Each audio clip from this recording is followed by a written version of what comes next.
నమస్తే, welcome to reflection. నేను మీ అమ్మో దేశపతి. ఈరోజు రా టాక్స్లో భాగంగా మీ దగ్గరికి ఒక విశిష్ట అతిథిని తీసుకొని వచ్చాను. అయితే నార్మల్గా సాఫ్ట్వేర్ అనగానే మనకు అనేక విషయాల్లో చాలా గొప్పగా అనిపిస్తూ ఉంటుంది. అండ్ కొన్ని విషయాల్లో పూర్తిగా వీళ్ళు వెస్టర్నైజ్ అయిపోయారా అని కూడా చాలామంది మాట్లాడుతూ ఉంటారు.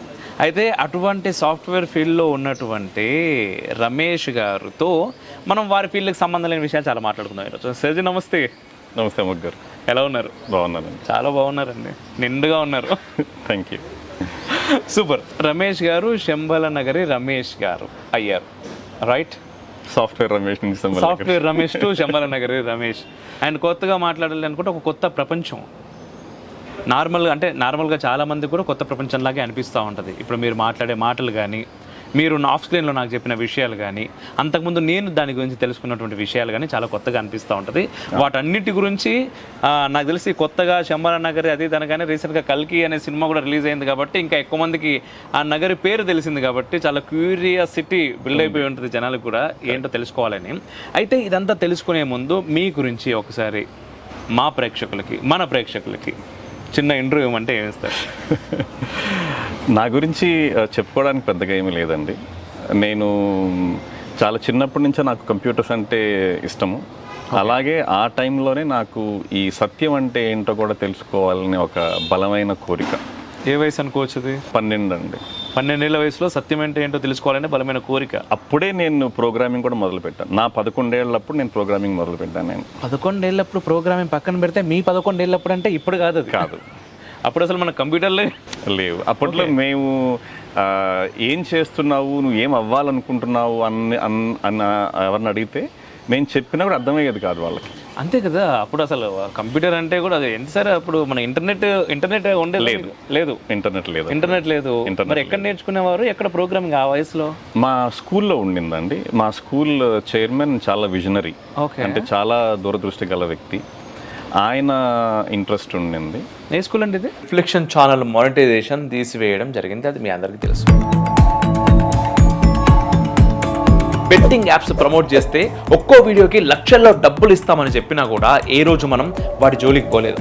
చివరికి శాటిలైట్ ఛానళ్లు కూడా సాహసం చేయలేని విధంగా అతిరథ మహారథులతో సనాతన క్షాత్రం అని 2 కాంక్లేవ్స్ చేసుకున్నాం.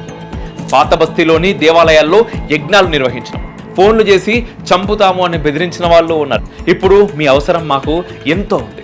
ఈ ఛానల్ని కాపాడుకోవాల్సిన బాధ్యత మీకు ఉంది అనుకుంటే మాత్రమే మీరు మాకు సహాయం చేయర్రి. మీ దగ్గర నుంచి నేను సహాయం కోరుకుంటున్నా. నెల్లూరులో విద్యాభారతి అని. విద్యాభారతి. వారి పేరు తెలుసుకోవచ్చా? వారి పేరు టీవీ రావు అండి. టీవీ రావు గారు. టీవీ రావు. గ్రేట్. ఇవాళ నేను సాఫ్ట్వేర్లకు ఉన్నాను అంటే కేవలం వారి ప్రేరణే అండి. దాని తర్వాత నా ఇంట్రెస్ట్ చూసి మా నాన్న దానికి సంబంధించిన బుక్స్ కొనివ్వడం కూడా జరిగింది. సో నేను 6th క్లాస్లో నేను కంప్యూటర్ ప్రోగ్రామింగ్ నేను మొదలు పెట్టాను. ఇది ఏ లాంగ్వేజ్? నేను మొదలుపెట్టింది బేసిక్ అండి. బేసిక్. నేను 8th క్లాస్కి వచ్చేటప్పటికే నేను చాలా కంప్యూటర్ సంబంధించి చాలా ఇవాళ ఏదైతే మనం అనుకుంటున్నామో ఈ ఆర్టిఫిషియల్ ఇంటెలిజెన్స్ కానీ అవన్నీ నేను అప్పుడు చదివానండి. నేను అంటే నా స్థాయికి ఎంత అర్థమైందో అంతే అర్థమై ఉంటుంది. కానీ అప్పటి నుంచి నాకు ఈ విషయాలు కొత్త కాదు. వాటిని ఇంప్లిమెంట్ చేయడానికి టైం పట్టింది ప్రపంచానికి. కానీ అప్పట్లో అనేవాళ్ళు అనమాట ఇలా వస్తాయి అని చెప్పి. అది అలాగే నేను 15 ఏళ్ళప్పుడు నేను 10th అయిన వెంటనే నేను ఇంటర్ కూడా చేయలేదు. నేను మన ఇండియాలోనే బెస్ట్ అండర్ గ్రాడ్యుయేట్ కాలేజ్ సికింద్రాబాద్లోనే ఉంది. దానిలో కంప్యూటర్ సైన్స్ నేను డిప్లొమా చేశానండి. సో డిప్లొమా చేసిన తర్వాత హైదరాబాద్లో ఫస్ట్ ఐటీ ఇండస్ట్రీ ఇంటర్గ్రాఫ్ అని బేగంపేటలో ఉండేది. ఓకే. ఫస్ట్ ఐటీ కంపెనీ, దానిలో నేను చేశాను. ఏ ఇయర్ సార్ అది? ఇది 95 అండి నేను జాయిన్ అయింది. 95లో. ఓకే. సో 95 నుంచి నేను 2006 11 ఇయర్స్ అదే కంపెనీలో నేను ఉన్నాను. ఓకే. సో నేను అక్కడ జాయిన్ అయింది ఐటీ డిపార్ట్మెంట్లో. ఐటీ హెడ్గా నేను అక్కడి నుంచి బయటకు వచ్చాను అనమాట. సో ఇనిషియల్గా నేను నేర్చుకునేది మొత్తం కంప్యూటర్స్, హార్డ్వేర్, సాఫ్ట్వేర్ అన్నీ నేర్చుకున్నా కూడా నాకు ఎక్కువ ఈ హార్డ్వేర్ కానీ లేకపోతే ఈ సిస్టమ్స్ మేనేజ్మెంట్ వాటి మీద ఇష్టం ఉండింది కాబట్టి ఫస్ట్ 11 ఇయర్స్ అక్కడే వర్క్ చేశాను నేను. ఓకే. దాని తర్వాత మళ్ళీ జన్పాక్ట్కి వెళ్ళాను, ఏవీపీ కింద. తర్వాత మళ్ళీ హెచ్సిఎల్ మైక్రోసాఫ్ట్ క్యాంపస్లో 3 ఇయర్స్ వర్క్ చేశాను నేను. హెచ్సిఎల్ అనమాట వర్క్ చేశాను నేను. సో అక్కడ నేను మొత్తం Microsoft world wide IT manage చేసేదన్నమాట నా టీం. నేను ప్లస్ 120 మెంబర్స్ ఉండేవాళ్ళు మా టీం. సో మేము ఆ ఐటీలో ఒక పార్ట్ ఉండేది, బ్రేక్ ఫిక్స్ అనేవాళ్ళం అనమాట. సో దాన్ని మేము హ్యాండిల్ చేసేవాళ్ళం. సో తర్వాత నేను ఫుల్ టైం కెరీర్ మానేసి నాకు టీచింగ్ అంటే ఇష్టం అండి. సో ఇప్పుడు నా ఐటీ కంపెనీస్కి నేను టీచ్ చేస్తున్నాను. ప్రెసెంట్ 15 years నేను చేసింది ఐటీ మేనేజ్మెంట్ అయినా కూడా ఈ రోజు నేను టీచ్ చేస్తాను. ఎక్కువ సాఫ్ట్వేర్ కానివ్వండి, లేకపోతే డేటా ఇంజనీరింగ్ కానీ, data science, machine learning, AI ఇవి ఉంటాయన్నమాట. ఓకే. సో చిన్నప్పుడు ఏదైతే నేను ఇష్టపడ్డానో ఈ రోజుకి నేను అదే కంటిన్యూ చేస్తున్నాను. అందుకని మాకేంటంటే ఇంకా ఇదంటే ఇంకా విసుగు రాదు. ఇంకా చనిపోయేంత వరకు ట్రైనింగ్ చేసుకుంటూ వెళ్ళిపోమన్నా దానిలో వెళ్ళిపోతాం అనమాట. ఫెంటాస్టిక్, బాగుంది. అలాగే సేమ్ టైం నాకు ఆ టైంలో 11 ఏళ్ళ వయసులో సత్యం అంటే సత్యం అంటే ఏంటి, నిజం అంటే ఏంటి, నిజానికి సత్యానికి తేడా ఏంటి అనేది ఒక క్వశ్చన్ ఉండేది. అది ఎవరికి చెప్పేవాడిని కాదు, కానీ దాని ఆన్సర్ నాకు ఎప్పుడు అంత ఈజీగా నాకు దొరకలేదు. అంటే ఇది జనాలకి అర్థమయ్యేలాగా చెప్పాలి అంటే చాలా సింపుల్ అండి. ఈరోజు మీతో ఇందాక ఆఫ్లైన్లో మనం మాట్లాడుతూ నాకు దేవుడు అంటే అంత ఈజీగా అర్థం కాదండి అన్నాను. దానికి కారణం ఏంటంటే ఇవాళ నేను మీకు చెప్పాను అనుకోండి, విష్ణువు అంటే దేవుడు అని, కొన్ని శివుడు అంటే దేవుడు, మీకు ఇష్టమైన వాళ్ళు ఎవరు నాకు తెలియదు అన్నా అనుకోండి, ఇదే మాట నేను ప్రపంచంలో అందరికీ చెప్పగలను చెప్పలేను. ఇప్పుడు ఒక్కో దేశంలో ఒక్కో దగ్గర ఉన్న వాళ్ళు ఒప్పుకోరు దీన్ని. మరి ఈ దేవుడు అనేది కాకుండా యూనివర్సల్గా ఏమన్నా ఉందా మనకు? అంటే మనం ఒక మాట చెప్తే ఈ మాట అందరికీ వర్తించేది ఏదైతే ఉంటే అది కదా మనకు కావాల్సింది. అంటే ఇది రైటా రాంగా అని కాదు, మనం ఏ స్థాయికి వెళ్ళాలి, దేన్ని తెలుసుకోవాలి అంటే ఏది మనం చెప్తే, ఏది మనం పాటిస్తే మనతో పాటు అందరికీ మేలు అవుతుంది, అది కదా సత్యం అనేది.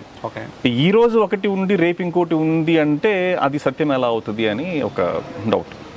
ఇప్పుడు నేను చిన్నప్పుడు దీపావళి అప్పుడు మాకు ఇంట్లో అమ్మా నాన్న భయం ఏంటంటే ఎక్కడ కాల్చుకుంటారో అని. అప్పుడు స్కూల్స్లో ఏం చెప్పేవాళ్ళు అంటే మీరు కాల్చుకున్న వెంటనే చేయి నీళ్ళలో పెట్టొద్దు అనేవాళ్ళు. తర్వాత పెద్ద అయిన తర్వాత ఇప్పుడు టీవీలో ఏమంటున్నారు, వాటర్ బకెట్ పక్కన పెట్టుకోండి, మీరు కాలని వెంటనే లోపల పెట్టేసి చెయ్యి అన్నారు. అంటే ఏంటి, సోకాల్డ్ మెడికల్ సైన్సే అప్పుడు ఒకలాగా చెప్పింది, ఇప్పుడు ఒకలాగా చెప్పింది. అంటే మారింది ఇది. అలాగే సత్యం అనేది అంటే అర్థం ఏంటి, ఎప్పటికీ మారంది అది. ఆ ఎప్పటికీ మారని దాన్ని మనం ఎలా తెలుసుకోవాలి, మనం ఎలా దాని దగ్గరికి వెళ్ళాలి అనేది ఆ క్వశ్చన్ అనేది. తెలుసుకునే ప్రయత్నంలో ఎక్కడి వరకు వచ్చారు ఇప్పుడు? ఆ తెలుసుకునే ప్రయత్నంలో ఎక్కడి వరకు వచ్చారంటే చాలా దగ్గర వరకు వచ్చానని చెప్తాను. అది ఇక్కడ రెండు ఉంటాయండి. తెలుసుకోవడం అనేది 100% తెలుసుకున్నాము, కానీ మన సంస్కృతిలో మనం తెలుసుకోవడం అనే దానికి చాలా తక్కువ విలువిస్తామండి. మనం ఏంటంటే ఆ తెలుసుకునే దానికంటే కూడా దాన్ని మనం అంటే అనుభవించే వెళ్ళాలి. ఇప్పుడు ఫర్ ఎగ్జాంపుల్ ఏంటంటే మా పాప ఉందండి 10 ఏళ్ళు. ఇప్పుడు ఆ పాపకి నేను అమ్మ అహం బ్రహ్మాస్మి అన్నాను అనుకోండి, అర్థం కాదు. తెలుగులో చెప్పాను అనుకోండి, అర్థం అవుతుంది. అది ఎక్స్ప్లెయిన్ చేయమని చేయాలి, నేను దేవుణ్ణి, నేను బ్రహ్మని చెప్పేస్తుంది. అంటే అది మనకు తెలియడం, కానీ మీరు దాన్ని ఎక్స్పీరియన్స్ చేయగలరా? మీరు ఒక లెవెల్ దాటిన తర్వాత మనం చదువుకున్నది అన్నీ ఆగిపోతుంది, అక్కడి మీ ఎక్స్పీరియన్స్ మొదలవుతుంది. సో ఇప్పుడు ఏంటంటే ఆ నాలెడ్జ్ ఏదైతే ఉందో అంతవరకు నేను వెళ్ళాను, అక్కడి నుంచి ఎక్స్పీరియన్స్ అనే దానిలో ముందుకు అడుగులు వేస్తున్నాను. ఫెంటాస్టిక్ అండి, చాలా బాగుంది. సో ఇప్పుడు రమేష్ గారి కంటే ముందు మనం శంబాల నగరి అని మాట్లాడాం, రైట్? ఇప్పుడు దాని గురించి ఎలాగా రమేష్ గారికి శంబాల నగరి ఎలా యాడ్ అయ్యింది, ఏంటి? ఎలాగంటే మీకు ఇందాక నేను చెప్పినట్టు ఆ సత్యం అంటే ఏంటి తెలుసుకోవాలనేది చాలా ఎక్కువ ఉండేది నాకు. అది నా జీవితంలో నేను ఎడ్యుకేషనల్గా కానీ ప్రొఫెషనల్గా కానీ కూడా చాలా బ్రైట్గా ఉండేవాడిని. నాకు చదువు సులభంగానే వచ్చింది, ఉద్యోగం సులభంగా వచ్చింది, ఒక రకంగా చెప్పాలంటే జీవితంలో సక్సెస్ కూడా చాలా సులభంగా వచ్చింది నాకు. అలాగే ఆధ్యాత్మిక వైపు ఈ ప్రశ్న అలా ఉండిపోయింది. నాకెవరన్నా ఒక గురువు దొరికితే బాగుండు అనేది చాలా నాకు గట్టిగా ఉండింది. కానీ నాకేంటంటే అందరి గురువుల్లా కాదు, నాకు కొంచెం తిక్కుంది, దీనికి సెట్ అయ్యే వాళ్ళు కావాలి అని నా కోరిక. అంటే ఇప్పుడు నన్ను ఎవరన్నా ఒక గురువుని దగ్గరికి వెళ్ళి ఈయన నీ గురువు, ఈయన కాళ్ళకి సాష్టాంగ పడు అంటే నేను పడను. అది నా అహంకారం కావచ్చు, లేకపోతే ఇంకేదన్నా కావచ్చు. అలాగే నేను ప్రశ్నలతో చాలా వేధిస్తాను, దాన్ని భరించి ఓపిక ఉండే వాళ్ళు కావాలి. ఇలాగ నాకు చాలా ఉన్నాయి. సో ఇలాంటి ఒకరు నాకు గురువు కావాలి అని. సో అలాంటి గురువు నాకు మన హైదరాబాద్ బేగంపేటలో అక్కడే ఉండి నేను వర్క్ చేసిన ఇంటర్గ్రాఫ్ అనే కంపెనీలో వర్క్ చేశాను నేను. ఆయన అక్కడికే వచ్చారు. చాలా దగ్గర అంటారు ఏది మనకు ఆ కోరిక గట్టిగా ఉంటే మనల్ని ఎత్తుకుంటూ వస్తారు గురువు అని చెప్పేసి. సో అలాగే వచ్చారు. సో వీరు సుమారు ఒక 42 సార్లు హిమాలయాలకు వెళ్ళి తపస్సు చేసుకొని వచ్చారు. అలాగే మన భారతదేశం మొత్తం మీద తిరిగి 150,000 మందికి క్రియాయోగా అనేది నేర్పించారు. ఈ 150,000 మందికి నేర్పించడం అంటే వారి శిష్యులు నేర్పించడం కాదు, ఆయనే స్వయంగా 150,000 మందికి నేర్పించారు. ఓకే, క్రియాయోగా అంటే మీరు డిఫైన్ చేయమంటే క్రియాయోగా అంటే మేమేంటంటే అండి, ఇప్పుడు మనం ఒక సత్యాన్ని తెలుసుకోవాలన్నా ఒక దేవుని తెలుసుకోవాలన్నా చాలా మార్గాలు ఉన్నాయి. వాటిలో ఇది ఒకటి అనుకుంటే సరిపోతుంది. అంటే ఇదే ఉన్నతం అని కాదు, మనకి ఏది సూటబుల్ అది మనం తీసుకొని వెళ్ళాలి మనం. సో క్రియాయోగా అనేది ఏంటి అంటే మీకు అంటే బయట వాళ్ళకి అర్థమయ్యేలా చెప్పాలి అంటే ప్రాణాయామంలాగా అనిపిస్తుంది, అలా కనిపిస్తుంది, కానీ కొంచెం తేడా ఉంటుంది. క్రియలకి ప్రాణాయామం కొంత తేడా ఉంటుంది. ఓకే, అది. సో దీనిలో ఏం తెలుసుకోవచ్చు క్రియాయోగ త్రూ అంటే బెనిఫిట్ ఏంటి? బెనిఫిట్ ఏంటి అంటే ఇది మామూలుగా నేను దానిలోకి వెళ్ళడానికి కారణం చాలా చిన్న కారణం అండి. అంటే ఆరోగ్యం కావాలని వెళ్ళానండి, అంతే. ఓకే, కేవలం ఆరోగ్యం. అంటే మనం అప్పుడు నాకు ఆరోగ్యం చాలా బాగుండింది, ఇప్పటికీ బాగుంది, కానీ ఇది ఫ్యూచర్లో మనం మెయింటైన్ చేయాలి. ఒక మంచి ఇది గురువు గారి ద్వారానే తెలిసిందా? అంతే అండి. సో మీ కంపెనీకి వచ్చారు గురువు గారు, మా కంపెనీ దగ్గరికి వచ్చారు ఆయన. ఆ పక్కనే ఆయన క్లాస్ పెట్టడం జరిగింది. అప్పుడు నేను ఏంటంటే ఫార్మల్ గా ఒకరి దగ్గర యోగా నేర్చుకోవాలి అనే ఉద్దేశం నాకు ఉండింది. అదే టైం నేను వీరి దగ్గరికి వెళ్ళడం జరిగింది. సో వీరు నేర్పించేది క్రియాయోగా కాబట్టి నేను అది అది అది ఆ సాధన నేను మొదలు పెట్టాను. అయితే ఇంతకుముందు మీరే చెప్పారు ఏంటంటే నేను విఫలన వారు గురువు నీకు అని చెప్పేసి సాష్టాంగ పడమంటే నేను పడను, ఏదో కావచ్చు, వాట్ ఎవర్, అది అహం కావచ్చు, ఇంకేదైనా కావచ్చు అని చెప్పేసి. అయితే వీరిని మీరు గురువుగా యాక్సెప్ట్ చేయడానికి గల రీజన్స్ ఏంటి? ఎందుకంటే ఖచ్చితంగా మీలో అనేక ప్రశ్నలు ఉన్నాయంటున్నారు, అండ్ నువ్వు వెళ్ళారు క్రియా యోగా, ఏదో యోగా నేర్చుకోవాలనుకున్నారు, ఆ టైంలో అంతకుమించి వేరే లేదు, వారు ఇది నేర్పిస్తున్నారు కాబట్టి మీకు దగ్గరలో, ఆఫీస్ దగ్గరలో ఉంది కాబట్టి వెళ్ళారు, జాయిన్ అయ్యారు. బట్ అక్కడ మీకు వారికి మధ్య జరిగినటువంటి సంభాషణ ఏంటి? వారిని మీరు గురువుగా ఎలా యాక్సెప్ట్ చేయగలిగారు? చాలా మంచి ప్రశ్న అడిగారండి ఇది. ఎందుకంటే ఇది వారు క్లాస్ మొదలుపెట్టిన తర్వాత నాకు ఎంతోసేపు పట్టలేదండి ఏది వారిని నేను అంటే ఆ స్థాయిలో చూడడానికి. దానికి కారణం ఒకటండి, ఏంటంటే వారు ఒక అంశాన్ని సైంటిఫిక్గా చెప్పారు, ఆధ్యాత్మిక పరంగా చెప్పారు, అలాగే భక్తి పరంగా చెప్పారు, ఒకే అంశాన్ని. తర్వాత వారిలో వారికి తెలిసిన దాన్ని ప్రపంచానికి అందించాలనే తపన నేను చూశానండి. ఆ తపన వల్ల నాకు వారు నచ్చారు. ఓకే, అంటే ఏంటంటే నాకే అన్నీ తెలుసు అనేది కాకుండా నాకు తెలిసింది మొత్తం ప్రపంచానికి అందించాలి నేను, దీనివల్ల నేను ఒక్కడనే అందరూ బాగుపడాలి అని చాలా గట్టిగా ఉండింది. అలాగే మన సనాతన ఋషుల్లాగా వారు ఈ క్లాస్ మొత్తం ఉచితంగా చెప్పారు. ఓకే, అందరికీ ఉచితంగా చెప్పారు. చివరిలో అయ్యా నేను నా జీవన వృత్తి ఇంకేమీ లేదు, నా కుటుంబం పోషించాల్సిన అవసరం ఉంది, మీలో ఎవరన్నా మీకు గురుదక్షిణ అనుకోండి, ఏమన్నా మీరు ఇవ్వగలిగితే మీరు ఇవ్వండి అని ఒక మాట అనేవాళ్ళని తప్పిస్తే ఎవరిని కూడా ఇంత ఇవ్వాలి అని ఉండేది, డిమాండ్ ఉండేది కాదు. సో నాకు అప్పుడు అంటే ఇలా కదా ఉండాల్సింది. ఇప్పుడు ఆ రోజు నేను ఇవ్వగలిగే పరిస్థితిలో ఉన్నాను, నేను ఎక్కువ ఇచ్చాను, నేను వేరే వాళ్ళు ఇవ్వలేని పరిస్థితిలో ఉన్నారు, వాళ్ళు ఇవ్వలేదు. ఇలా ఉండాలి. ఈ ఏదైతే ఆయన దగ్గరలో ఉన్న మీరు నాలెడ్జ్ అనండి లేకపోతే జ్ఞానం అనండి, అది సమాజానికి వెళ్ళాలి. ఇలా వెళ్తున్నప్పుడు ఎవరైతే వారికి భుజం కాయగలిగిన వాళ్ళు ఉన్నారో వాళ్ళు చేసుకుంటూ వెళ్ళాలి, చేయలేని వాళ్ళు పర్వాలేదు, అది తీసుకొని వీళ్ళు ఇంకొక రకంగా మేలు చేయ సమాజానికి, అంతే. సో అది సమాజానికి అందించాలి అనే తపన ఒకటి. ఒకే అంశాన్ని ఇందాకన్నా యూనివర్సల్గా అన్నాను కదండి, దాన్ని మీరు సైన్స్ పరంగా చెప్పడం, భక్తి పరంగా చెప్పడం, అలాగే ఆధ్యాత్మిక పరంగా చెప్పడం, దీనివల్ల నేను వారికి కనెక్ట్ అయ్యాను. అలాగా 3-4 క్లాసులు చేసే అంతవరకు కూడా వీరే నా గురువు అనే ఒక మైండ్ సెట్లోకి నేను రాలేదు. కానీ స్టార్టింగ్ మాత్రం వీరి వర్త్ ఇంత ఉంది అనేది మాత్రం ఎక్కువసేపు అవగాహన అయిపోయింది, వచ్చేసింది ఫస్ట్. ఓకే, ఆ తర్వాత 2-3 క్లాసెస్ తర్వాత ఓకే, ఇప్పుడు ఒకసారి వారి గురించి చెప్పమంటే ఏం చెప్తారు? జర్నీలో నా అంత అదృష్టవంతులు ఇంకెవరు ఉండరేమో అని చెప్పి అనిపిస్తుంది. ఓకే, ఎందుకు అంటే మీరు చూడండి, చాలా మంది ఆధ్యాత్మికం కోసం ఈరోజు వాళ్ళు ఉన్న ఊరిని, వాళ్ళు చేస్తున్న ఉద్యోగాన్ని అన్ని వదిలేసుకొని వెతుక్కుంటూ వెళ్ళిన వాళ్ళు చాలా మంది ఉన్నారు. నా అదృష్టం చూడండి, నాకు ఇష్టమైనది నేను ఐటీ కానీ సాఫ్ట్వేర్ కానీ దానిలోనే ఉన్నాను నేను, అలాగే నాకు ఇంకొక ఇష్టమైనది ఆధ్యాత్మికం. 2 నాకు ఒకే దగ్గర దొరకడం, అలాగే ఈ గురువు వచ్చి ఇది నువ్వు చెయ్యాలి అంటే దాన్ని మానాల్సిన అవసరం లేదని చెప్పడం. అలాగే ఆయన సాధన నేను కొన్ని సంవత్సరాలు చేసిన తర్వాత ఒక మాట అన్నారు, ఏమన్నారంటే నువ్వు చాలా అదృష్టవంతుడు, నువ్వు ఏంటంటే నీ డ్యూటీ అంటే నీ కుటుంబ ధర్మాలు, నీ ఉద్యోగ పరంగా ధర్మాలు ఇవన్నీ చేస్తూనే నువ్వు ఆధ్యాత్మికాన్ని చాలా ఆస్వాదిస్తున్నావు అన్నారు అన్నమాట. అది చాలా కొద్ది మందికి అది ఖచ్చితంగా జరుగుతుందండి. సో ఆ అదృష్టం మాత్రం నాకు దక్కింది. ఓకే, సో ఆధ్యాత్మికతను మీరు ఎలా నిర్వచిస్తారు? ఇది నేను చెప్పే చాలా మంది ఒప్పుకోకపోవచ్చు అండి, ఎందుకంటే ఇప్పుడు మనకు ఆధ్యాత్మికం అంటే ఏంటి అనే దానికి 100,000 డెఫినేషన్లు ఉన్నాయి. అందుకోసం నేను మీరు ఎలా నిర్వచిస్తారు చెప్తాను. సో నేను ఎలా నిర్వహిస్తాను అనే దానికంటే కూడా అసలు సనాతనంలో ఆధ్యాత్మికం ఈ ఋషి దగ్గర నుంచి మేము నేర్చుకున్నది ఏంటంటే, ఇప్పుడు ఆధ్యాత్మికం అనేది ఏంటంటే మీరు ఏం చేస్తున్నా కూడా అంటే మీ జీవితంలో గమ్యం మీకు ఉంటుంది.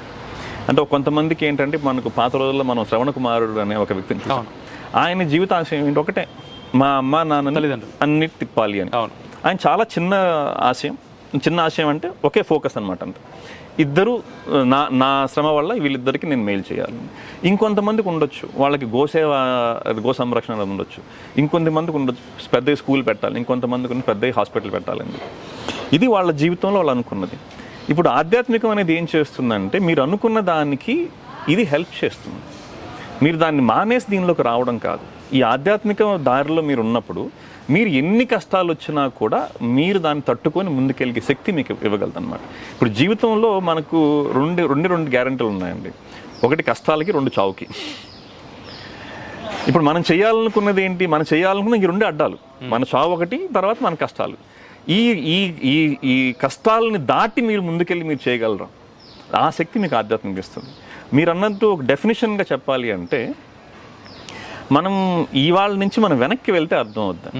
మనం 6 నెలల వయసు అప్పుడు చూడండి, మనకు ఒక స్పాంటేనివిటీ అనేది ఒకటి ఉండేదండి. స్పాంటేనియస్గా అంటే మీరు చేయాలన్నా, మీరు నవ్వడం కానీ, మీరు ఏడవడం కానీ, మీరు ఎంజాయ్ చేయడం కానీ, ఏదైనా కూడా మీరు ఆలోచించి ఇప్పుడు ఇక్కడ ఉన్నాను మనం ఇంట్రో చేస్తున్నాము, నేను ఇక్కడ మీ మీద ఒక జోక్ వేయాలని నాకు అనిపించింది, నేను వేయను. ఎందుకు వేయను ఎందుకంటే మనల్ని ఇంతమంది గమనిస్తున్నారు, ఒక పద్ధతి అన్నీ ఉంటాయి.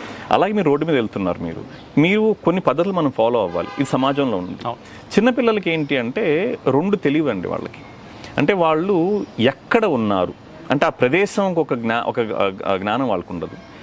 అలాగే ఏ టైంలో అంటే వాళ్ళకి రాత్రా పగలనేది తెలియదు. మీరు నిజంగా కానీ మీరు టైంని అంటే కాలాన్ని మర్చిపోగలిగే స్థాయికి వెళ్ళి, మీరున్న ప్రదేశాన్ని మర్చిపోగలిగే స్థాయికి వెళ్ళి ఈ ప్రపంచంలో ఏదైతే శక్తి ఉందో దాంతో మీరు అనుసంధానం అవ్వగలిగితే అది ఆధ్యాత్మికం అనేది. ఇది కొంచెం కష్టం అవ్వచ్చు, ఇది అందరికీ కనెక్ట్ అవ్వడానికి. కానీ దీనిలో ఏ మంత్రాలు, మహిమలు, అద్భుతాలు ఏమీ లేవు. మీరు శ్రమ వల్ల కానీ, మీరు కష్టం వల్ల కానీ, తపస్సు వల్ల కానీ, దేనికైనా కూడా ఈ ప్రపంచంలో ఉండే శాశ్వతమైన ఎనర్జీతో మీరు కనెక్ట్ అవ్వడం అన్నమాట. సో ఇది ఆధ్యాత్మికం అంటే. మేము సమాజంలో ఉన్న వాళ్ళకి చెప్పేది ఏంటి అంటే మీలో ఒక శక్తి అనేది ఉంది. ఆ శక్తిని ఏం చేస్తే మీరు మేలుకొల్పగలుగుతారంటే ఆధ్యాత్మిక మార్గంలో ఉంటే మీరు మేలుకొల్పగలుగుతారు అన్నమాట. సో ఆ దారిలో మనం వెళ్ళామనుకోండి, మనకు ఉన్న శక్తినే మనం వాడుకుంటాం. ఇప్పుడు చాలామందికి నిస్సత్తువ అనేది ఉంటుంది. ఎందుకు ఉంటుంది అంటే వాళ్ళకి ఆలోచనలు ఎక్కువ, వాళ్ళ శక్తి మీద ఫోకస్ చేయకుండా వాళ్ళ కష్టాల మీద ఫోకస్ చేయడం కానివ్వండి, లేకపోతే ఇంకెవరో ఒక గొప్పతనం మీద కానీ, ఒక అద్భుతం మీద కానీ ఫోకస్ చేయడం వల్ల కానీ, దానివల్ల ఆ శక్తి అనేది వాళ్ళకి తగ్గుతుంది.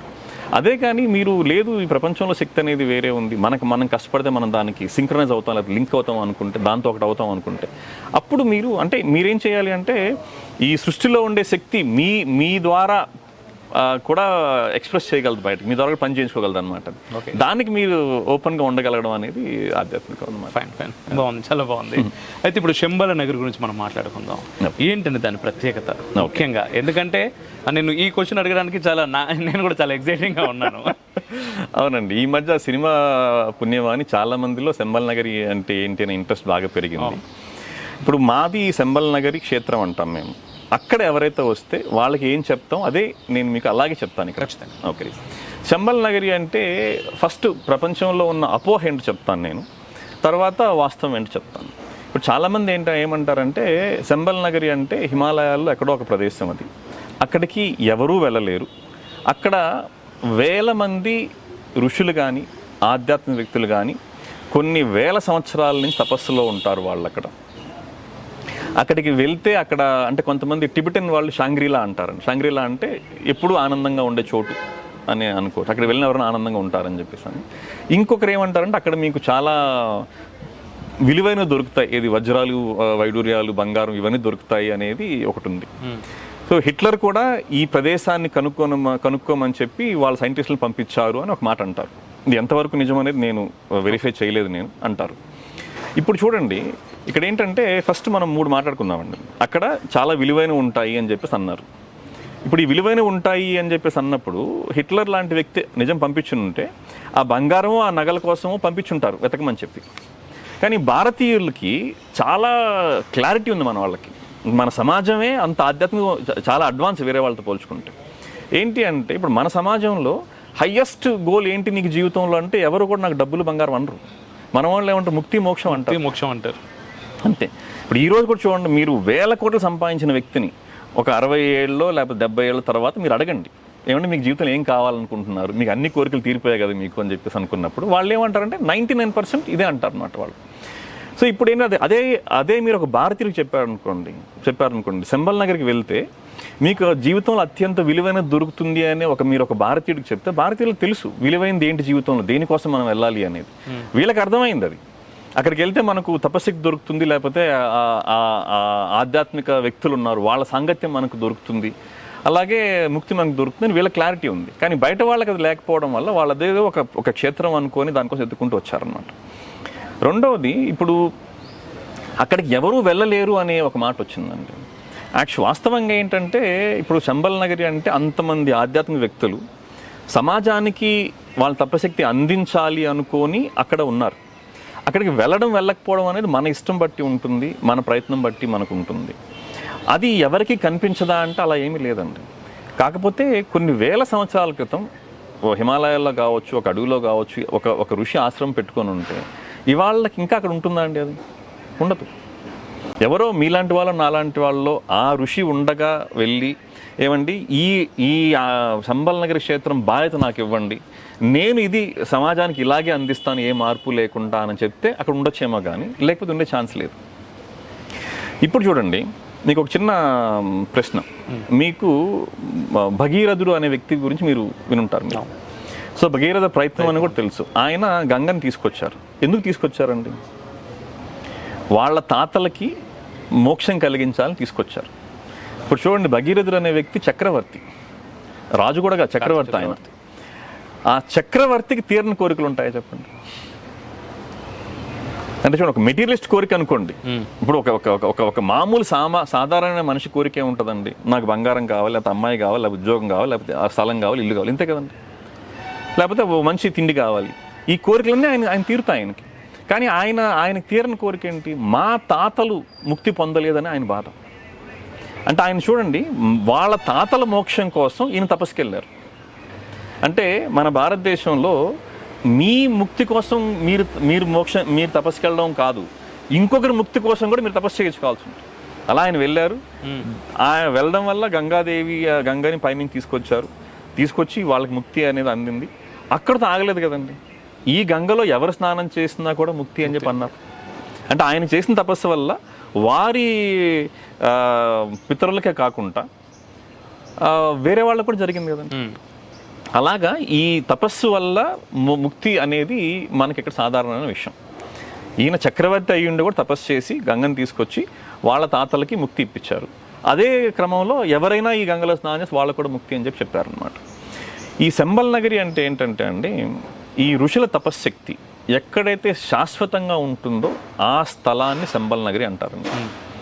అంటే ఒక ఋషి ఉన్నారు. ఆ ఋషి సంవత్సరం తపస్సు చేయొచ్చు, లేకపోతే 5 ఏళ్ళు చేయొచ్చు, 10 ఏళ్ళు చేయొచ్చు, జీవితాంతం చేయొచ్చు, ఏమైనా చేయొచ్చు. ఇప్పుడు మనం ఇక్కడ కూర్చోన్నామండి, ఈ ప్లేస్కి ఒక వైబ్రేషన్ ఉంటుంది.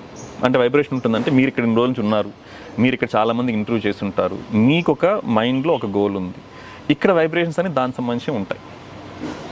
అలాగే ఒక ఋషి తపస్సు చేసినప్పుడు ఆ చుట్టుపక్కల ప్రదేశం అంతా కూడా తపశక్తి ఛార్జ్ అవుతుంది. ఇప్పుడు ఎలాగైతే మనము ఒక బ్లేడ్ తీసుకొని మ్యాగ్నెట్ తీసుకొని ఇలా చిన్నప్పుడు అనేటప్పుడు కొద్దిసేపు తర్వాత ఈ బ్లేడ్ కూడా మ్యాగ్నెట్ అయ్యేది, కొద్దిసేపు తర్వాత ఒక హాఫ్ అన్ అవర్ తర్వాత మళ్ళీ మామూలు అయిపోయేది. అంటే దానికి అంతవరకే. అలాగే ఆ ఋషి కూడా ఆయన స్థాయి పట్టి ఆ చుట్టుపక్కల తపశ్శక్తి నిండడం అనేది ఒక సంవత్సరం పాటు ఉండొచ్చు, 2 ఏళ్ల పాటు ఉండొచ్చు, 10 ఏళ్ల పాటు ఉండొచ్చు అన్నది. కానీ మనకు గాయత్రి ఋషులు కొంతమంది ఉన్నారండి. వీరేంటంటే వీళ్ళు ఎంత ఎక్కువగా తపస్సు చేస్తారు, ఎంత తీక్షణంగా చేస్తారు అంటే వీరి శరీరం వదిలేసిన తరువాత కూడా వీరి తపస్సులోనే ఉంటారు ఇంకంత. మనకి సమాజంలో మహర్షులు చాలా మంది ఉన్నారు, మనకి తెలియని మహర్షులు బోల్డ్ మంది ఉన్నారు. తెలిసిన వాళ్ళు చాలా తక్కువ, మనకు తెలియని వాళ్ళు చాలా మంది ఉన్నారు. వీళ్ళు ఏంటంటే సమాజంలో వీళ్ళు ఎందుకు ఉండరు అంటే సమాజం వీళ్ళని ఇబ్బంది పెడుతుందండి. ఇవాళ నిజంగా ఒక హిమాలయాల నుంచి ఒక ఋషి కానీ మన హైదరాబాద్కి వస్తే ఫస్ట్ చాలామంది వచ్చి ఏమండి ఋషి గారు మా ఇంట్లో అడుగుపెట్టి మీకు ₹1,00,000 ఇస్తూ ఉంటారు, అలాగే మా కోరికలు తీర్చను అంటారు. సో వారి స్థాయి వేరు, ఇక్కడ స్థాయి వేరు. ఈ సామాన్య ప్రజలకు ఉన్న ఈ కోరికల్ని వీటిని తట్టుకోలేక వాళ్ళు కాస్త దూరంగా ఉంటారు. అక్కడికి వెళ్ళి వాళ్ళు ఎవరి కోసం తపస్సు చేస్తారండి? వీళ్ళ కోసమే, అంతే, వీళ్ళ కోసం చేస్తారు, అంతే కదా. సో వాళ్ళు అన్ని రోజులు వాళ్ళు ఈ సృష్టితో ఏకత్వం వాళ్ళు పొంది ఆ తపస్సు చేయడం అనేది ఆ తర్వాత వాళ్ళ శరీరం వదిలిన తర్వాత కూడా తపస్సు చేయగలిగే స్థాయి కొంతమంది వెళ్తారండి. వాళ్ళు ఈ గాయత్రి ఋషులు అనమాట. ఓకే, ఇలాంటి ఋషులు ఆ సంబల్ నగర్లో ఉంటారు. వాళ్ళు 1000 సంవత్సరాల నుంచి ఉన్నారు అంటే ఆ సూక్ష్మ రూపం ఇంకా ఉన్నారు, అంతే, వాళ్ళు చేస్తూనే ఉన్నారు అక్కడ.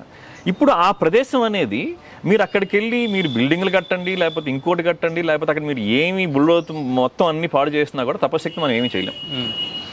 ఇప్పుడు ఈ ప్లేస్లో ఒక తపశక్తి ఉందని దాన్ని మనం ఏం మార్చలేం. అలాగే ఆ సంబల్ నగర్ అనేది కూడా, ఈ సంబల్ నగర్ ఈ రోజు కూడా మీరు నేను కూడా వెతుక్కుంటూ వెళ్ళినా కూడా, ఒకవేళ పొరపాటున మన సంబల్ నగర్లో అడుగు పెట్టినా కూడా ఇది సంబల్ నగరి అని తెలుసుకునే అంత కెపాసిటీ మనకు లేదు. ఇప్పుడు మీరు ఇక్కడ నుంచి వేరే ఊరు వెళ్ళాలండి, మీరు ఎయిర్పోర్ట్కి వెళ్ళాలి, మీరు ఎయిర్పోర్ట్కి వెళ్తే మనకు అర్థం అవుతుంది, అక్కడ బోర్డు ఉంటుంది ఎయిర్పోర్ట్ అని. అదే సంబల్ నగర్కి వెళ్ళాం అనుకోండి, ఏం తెలుస్తుంది చెప్పండి మనకు? ఆ ఎనర్జీని ఎక్స్పీరియన్స్ చేయగలిగే శక్తి మన లోపల ఉండాలి, అంత సాధన చేయాలి, అంత స్థాయిలోకి మనం రావాలి. పోనీ వెళ్ళిన వాళ్ళకి మేలు జరుగుతుంది. ఇప్పుడు మీకు తెలియాల్సిన అవసరం లేదు. ఫర్ ఎగ్జాంపుల్ ఇప్పుడు మీకు అక్కడ ఒక పవర్ సాకెట్ ఉంది, వేలు పెట్టామనుకోండి అందరికి షాక్ కొడుతుంది. దేవుడు నమ్మేవాడికి కొడుతుంది, నమ్మని వాడికి కొడుతుంది. ఇప్పుడు ఇంకా చెప్పాలంటే సినిమా డైలాగ్ కొట్టారనుకోండి, నేనే కానీ జీవితంలో ఇప్పుడు అబద్ధం చెప్పకపోతే నాకు షాక్ కొట్టదని చెప్పి మీరు ప్రమాణం చేసినా కొడుతుంది. అది యూనివర్సల్. అది అలాగే సంబల్ నగర్లో మీకు తపశక్తి అందడం అనేది అంతే యూనివర్సల్. అక్కడ ఎవరు వెళ్ళినా కూడా, ఏ కులం ఏ మతం అసలు దేవుణ్ణి నమ్మని వాళ్ళు వెళ్ళినా కూడా వారికి తపశక్తి అని అందుతుంది అనమాట. అది సో ఇప్పుడు ఇంకా ఈ సంబల్ నగర్ ఏదైతే మెయిన్ చెప్తున్నా ఎక్కడ ఉంటుందండి ఇప్పుడు మీరు చెప్పబోయే సంబల్ నగర్? నేను చెప్పబోయే సంబల్ నగర్ ఎక్కడంటే అండి, అందరికీ వైజాగ్ పరిచయం అండి మనకు. అలాగే అరకు కూడా తెలుసు. వైజాగ్ నుంచి అరకు వెళ్ళే దారిలో రాజీపేట అనే గ్రామం, అంటే శృంగవరపు కోట అనే ప్లేస్ వస్తుందండి. ఇక్కడికి మీకు ట్రైన్ స్టేషన్ ఉంది, బస్ స్టేషన్స్ కూడా ఉన్నాయి, దానికి దగ్గరలో ఉంటుందండి. అరకు వెళ్ళే వాళ్ళందరికీ కూడా చాలా సులభం, ఆ దారిలోనే ఉంటుంది. వైజాగ్ నుంచి అరకు వెళ్ళే దారిలో ఉంటుంది. ఇది జిల్లా పరంగా చూస్తే విజయనగరం జిల్లా అండి ఇది. ఓకే, సో ఇప్పుడు ఇక్కడ దీని సంబల్ నగరిని ఎందుకు అన్నారు అనేది అడగొచ్చు మీరు. ఇప్పుడు ఈ సంబల్ నగర్ ఈ క్షేత్రం మేము సుమారు ఒక 10 సంవత్సరాల క్రితం 2014లో అక్కడ ఏర్పాటు చేసామండి. అక్కడ ఎందుకు ఏర్పాటు చేశారు, ఇంకెక్కడ కూడా చేసుకోండి, హైదరాబాద్ కూడా చేసుకోవచ్చు కదా అంటే, ఇందాక మీరు అన్నారు ఇది ఆ తపశక్తి, ఆ పవర్ తెలుసుకునే కెపాసిటీ మనకు ఉండాలి. సో ఈ మహర్షికి మేము చాలా చోట్ల చూపించాము. అక్కడికి వెళ్ళి వారు ధ్యానం చేసినప్పుడు వారికి తెలిసింది ఏంటంటే, ఈ ప్రదేశంలో కొన్ని 100 సంవత్సరాల క్రితం ఒక గిరిజన వ్యక్తి తపస్సు చేసి ముక్తి పొందారు. అంటే అది ఆల్రెడీ తపోభూమి. అది అక్కడ అది వీరు ఎన్నుకున్నారనమాట. అప్పటి నుంచి అక్కడే ఉండి అక్కడి నుంచి కదలకుండా, ఇంతకుముందు ఈ 150,000 మందికి క్రియాయోగం నేర్పించినప్పుడు వీరు ప్రతి 6 రోజులకి మార్చేసేవారు. ఇవాళ ఇక్కడ క్లాస్ అంటే 6 రోజుల తర్వాత ఇంకోటి. అలాగా మీకు కాశ్మీర్ నుంచి కన్యాకుమారి వరకు వీరు చూడని క్షేత్రం అంటూ లేదు, అన్ని చూశారు. ప్రతి క్షేత్రంకి వెళ్ళి అక్కడ తపశక్తి ఎవరు దారిపోసారు, ఎలాంటి తపశక్తి దారిపోసారు, ఇప్పుడు కొన్ని గుడులు ఉంటాయి, ఈ గుడికి వెళ్తే ఏమవుతుంది, ఈ గుడికి వెళ్తే ఏమవుతుంది, ఇవన్నీ కూడా ఆయన వారు గమనించారు. సో ఇప్పుడు ఇక్కడ ఆ 2014లో ఆ తపశక్తి ఆ క్షేత్రంలో ఉంది అని తెలిసి అక్కడ ఉండిపోయారు. ఇంకా అప్పటికే వీరు అంటే ఈ రోజు నుంచి చూస్తే సుమారు 13 ఏళ్ళ నుంచి వీరు మౌనం అండి, పూర్తి మౌనం, అసలు మాట్లాడరు. 13 ఏళ్ళ నుంచి 7 సంవత్సరాల నుంచి పూర్తి అజ్ఞాతం. నేను చూసి 7 సంవత్సరాలు అయింది. ఆ సంబల్ నగరిలో ఒక గదిలో ఉంటారంతే, బయటకు వచ్చింది లేదు, రారు ఇప్పటికి. అంటే 13 ఏళ్ళ అంతకంటే ముందు మీకు గురువుగా పరిచయం అయ్యే క్రియా యోగా అదంతా అప్పుడు జరిగిందా? అప్పుడు జరిగింది. 13 ఏళ్ళ కంటే ముందు నాకు వారి పరిచయం సుమారు 22 ఏళ్ళు అండి. అచ్చా, ఓకే, 22 ఏళ్ళ నుంచి పరిచయం. సో మీ ప్రశ్నలకు సమాధానాలన్నీ అప్పుడు దొరికాయి. ఇప్పుడు ఇంకో రకంగా దొరుకుతున్నాయి అనుకుంటారు నాకు తెలుసు. అంతేనా? అంతే. సో ఇప్పుడు ఏంటంటే వీరు ఈ క్షేత్రంలో ఉండిపోయారు. చాలా మంది మీరు ఇక్కడి నుంచి మా ఇంటికి రండి అన్న వచ్చేవారు కాదు. మేము అడిగాం ఎందుకు మీరు రావట్లేదు ఇక్కడి నుంచి అని చెప్పారన్నమాట. బాబు, ఇక్కడ నా జీవితం అనేది చాలా చిన్నది, నేను అందరిలాంటి మనిషినే. ఈ శరీరం ఎన్ని రోజులు ఉంటుంది, మహా అయితే 100 రోజులు, 100 సంవత్సరాలు, లేకపోతే 120 సంవత్సరాలు, అంతకన్నా ఎక్కువైతే ఉండదు. ఆ తర్వాత తపశక్తి ఇక్కడ ఉండాలి అంటే ఏం చేయాలి, అది చేస్తున్నాను నేను అని చెప్పారు. సో దాని మీద ఫోకస్ పెట్టండి, ఈ రోజు మీద కాదు. ఒక 100 సంవత్సరాల తర్వాత కూడా ఈ తపశక్తి అనేది అందరికీ అందాలి అనే దానికి రెడీ చేశారన్నమాట. అజ్ఞాతానికి ఎందుకు వెళ్ళారు అంటే, ఎవరు కూడా ఋషులు ఎవరు కూడా వాళ్ళు బయట తెలియాలనుకోరు, అజ్ఞాతంగా ఉండాలని కోరుకుంటారు. వారికి వ్యక్తిగతంగా పేరు ప్రతిష్ట రావాలని వారు కోరుకోరు. మన పెద్దలు ఉంటారు, అమ్మమ్మలు నాన్నమ్మలు, వాళ్ళు కూడా ఏంటంటే నా మనవడు బాగుపరచాలనుకుంటారు తప్పిస్తే వాళ్ళకి ప్రతిష్ట రావాలని కోరుకోరు. అసలు మన అమ్మమ్మలు నాన్నమ్మలు అర్థం చేసుకుని మహర్షులు ఈజీగా అర్థమైపోతారండి మనకి. నాకున్న ఎక్స్పీరియన్స్ చెప్తాను నేను, ఇలాంటి మీకు చాలా జరిగి ఉండొచ్చు. నాకు చాలా చిన్నప్పుడు బహుశా 8-9 సంవత్సరాల వయసు అప్పుడు అమ్మవారు అంటే చికెన్ పాక్స్ అనుకుంటాను, చికెన్ పాక్స్ వచ్చింది. చికెన్ పాక్స్ వచ్చి ఇబ్బంది పడుతున్నాను నేను. ఇబ్బంది పడుతుంటే అందరూ ఏమంటారంటే చికెన్ పాక్స్ వచ్చిన వాళ్ళని దూరంగా ఉండాలంటారు. సో అప్పుడు నేను నిద్రలో మా అమ్మమ్మని నేను కలవరించాను. సో మా వాళ్ళు వెళ్ళి చెప్పారు, ఆమె వెంటనే వచ్చేసింది. వచ్చిన వెంటనే నాకు చికెన్ పాక్స్ ఉందా ఏమీ లేదు, వచ్చి నన్ను కౌగిలించుకొని నాకు తగ్గేంత వరకు నాతోనే ఉండి నా పక్కనే పడుకునింది. అంటే ఏంటంటే వారి వ్యక్తిగతం కన్నా ఇంకొకరిని ఉన్నతం చేయడం అనమాట. అలాగే ఒక ఋషి అనేవారు ఏంటంటే వారి జీవితం కానివ్వండి, వారి కుటుంబం కన్నా కూడా సమాజాన్ని ఉన్నతం అని భావించి సమాజం కోసం వారికి ఉన్నది మొత్తం త్యాగం చేయడమే ఆ ఋషి తత్వం అనేది. మనకున్న అదృష్టము, మనకున్న ఆస్తి అంటే నేను చెప్పేది భారతదేశానికి ఉన్న ఆస్తి ఏంటంటే ఈ మహర్షులే అంటే. సో ఇప్పుడు శంబాలి నగరానికి అంటే ఇప్పుడు అక్కడ పరిస్థితి ఎలా ఉంది? ఇప్పుడు శంబాలి నగరానికి ఎవరైనా రావాలి అనుకుంటే ఎలా రావాలి అండ్ ఎందుకు రావాలి? ఫస్ట్ ఆఫ్ ఆల్ ఇది ఒకటి, ఎందుకు ప్రత్యేకం, ఎందుకు చూడాలి దాన్ని? ఇందాక మీతో ఒక మాట అన్నాను నేను, ఏమంటే జీవితంలో రెండింటికే గ్యారంటీ అండి, ఒకటి కష్టాలకి, రెండు చావుకి అని చెప్పేస్తాను. ఇప్పుడు చాలామంది గుడికి వెళ్ళడానికి కారణం రెండే ఉంటాయండి. ఒకటి కోరడానికి, రెండు వాళ్ళ కష్టాన్ని భరించలేక వెళ్ళి దేవుడితో మొరపెట్టుకుంటారు అన్నమాట, నాకు ఈ కష్టం తొలగించు అని చెప్పేసాను. ఈ రెండే. ఇప్పుడు ఆధ్యాత్మికంలో కోరికకి అసలు స్థానం లేదండి. ఎందుకు అంటే ఇందాక చెప్పాను నేను మీకు, ఇక్కడ మాయలు మహిమలు అనేవి ఆధ్యాత్మికలు ఉండవు. ఎవరన్నా వచ్చి ఒక ఋషి దగ్గరికి వెళ్ళి ఏమంటే నాకు ఈ కోరిక మీరు తీర్చండి అంటే బాబు అంత శక్తి నా దగ్గర లేదు అనేస్తారు. కుదరదు అది. ఆధ్యాత్మికంలో కోరికలు తీరడం అనేటివి ఉండవు. కానీ ఈ కష్టాలు తట్టుకోలేని వాళ్ళు, భరించలేని వాళ్ళు, ఇంకా చెప్పాలంటే అభాగ్యులు అని ఒక పదం మనం వాడగలిగితే, వాళ్ళు అక్కడికి వచ్చినప్పుడు ఒక ఋషి ఏం చేస్తారంటే వాళ్ళ కష్టాలు విని వాళ్ళ గురించి చింతన పడి, అమ్మ నేను మీకోసం ధ్యానం చేస్తాను, లేదా ఇదిగో నీ బాగు కోసం నేను ఒకరోజు కాదు 15 రోజులు నేను ఉపవాసం ఉంటాను అని చెప్పి వారి దగ్గర నుంచి ఏమీ ఆశించకుండా, ఆశిస్తే ఏమవుతుంది, అది ట్రాన్సాక్షన్ అవుతుంది. వారి గురించి వారి దగ్గర నుంచి ఏమి ఆశించకుండా వారి కోసం చింతన, వారి కోసం తపస్సు చేస్తే వీళ్ళు ఆ టైంలో వాళ్ళ కష్టాన్ని మర్చిపోయి రిలాక్స్ అవుతారు. ఫస్ట్ ఎప్పుడైతే మీరు రిలాక్స్ అయ్యారో చాలాసార్లు ఏమవుతాయంటే అండి జీవితంలో అన్ని కష్టాలని చెప్పను, చాలా వరకు కష్టాలు ఏంటంటే మనం ఉన్నదానికి ఎక్కువ ఊహించుకుంటాం. మీరు ఎప్పుడైతే ఈ ఋషి మీకోసం తపస్సు చేశారో, అలాగే ఋషి మీకోసం ధ్యానం చేశారో, ఆ ఋషితో మీరు ఉన్నప్పుడు మీ మైండ్ రిలాక్స్ అయ్యి మీరు వాస్తవాన్ని గ్రహించి అరే ఈ మాత్రం దానికేనా నేను కష్టపడింది అని చెప్పి ఈ రోజు నాకు నేను ఒక్కడనే కాదు, ఈ ఋషి కూడా నాకు అండగా ఉన్నాడు అని చెప్పి మీరు మళ్ళీ జీవితంలోకి వచ్చి ఆ కష్టాన్ని మీరే ఎదుర్కొంటారన్నమాట. ఇప్పుడు మహాభారతంలో కూడా చూడండి, దేవుడు ఏమి చేయరు, అర్జునుడే బాణాలు వేశారు, కృష్ణుడు ఏమి వేయలేదు. కానీ అర్జునుడు డీలా పడ్డప్పుడు ఏం చెప్పాడు కృష్ణుడు చెప్పాడు, చెప్తూనే ఉన్నాడు, అడిగిన ప్రతి ప్రశ్నకి ఆయన సమాధానం ఎంత ఓపిక చెప్పారు కదండి.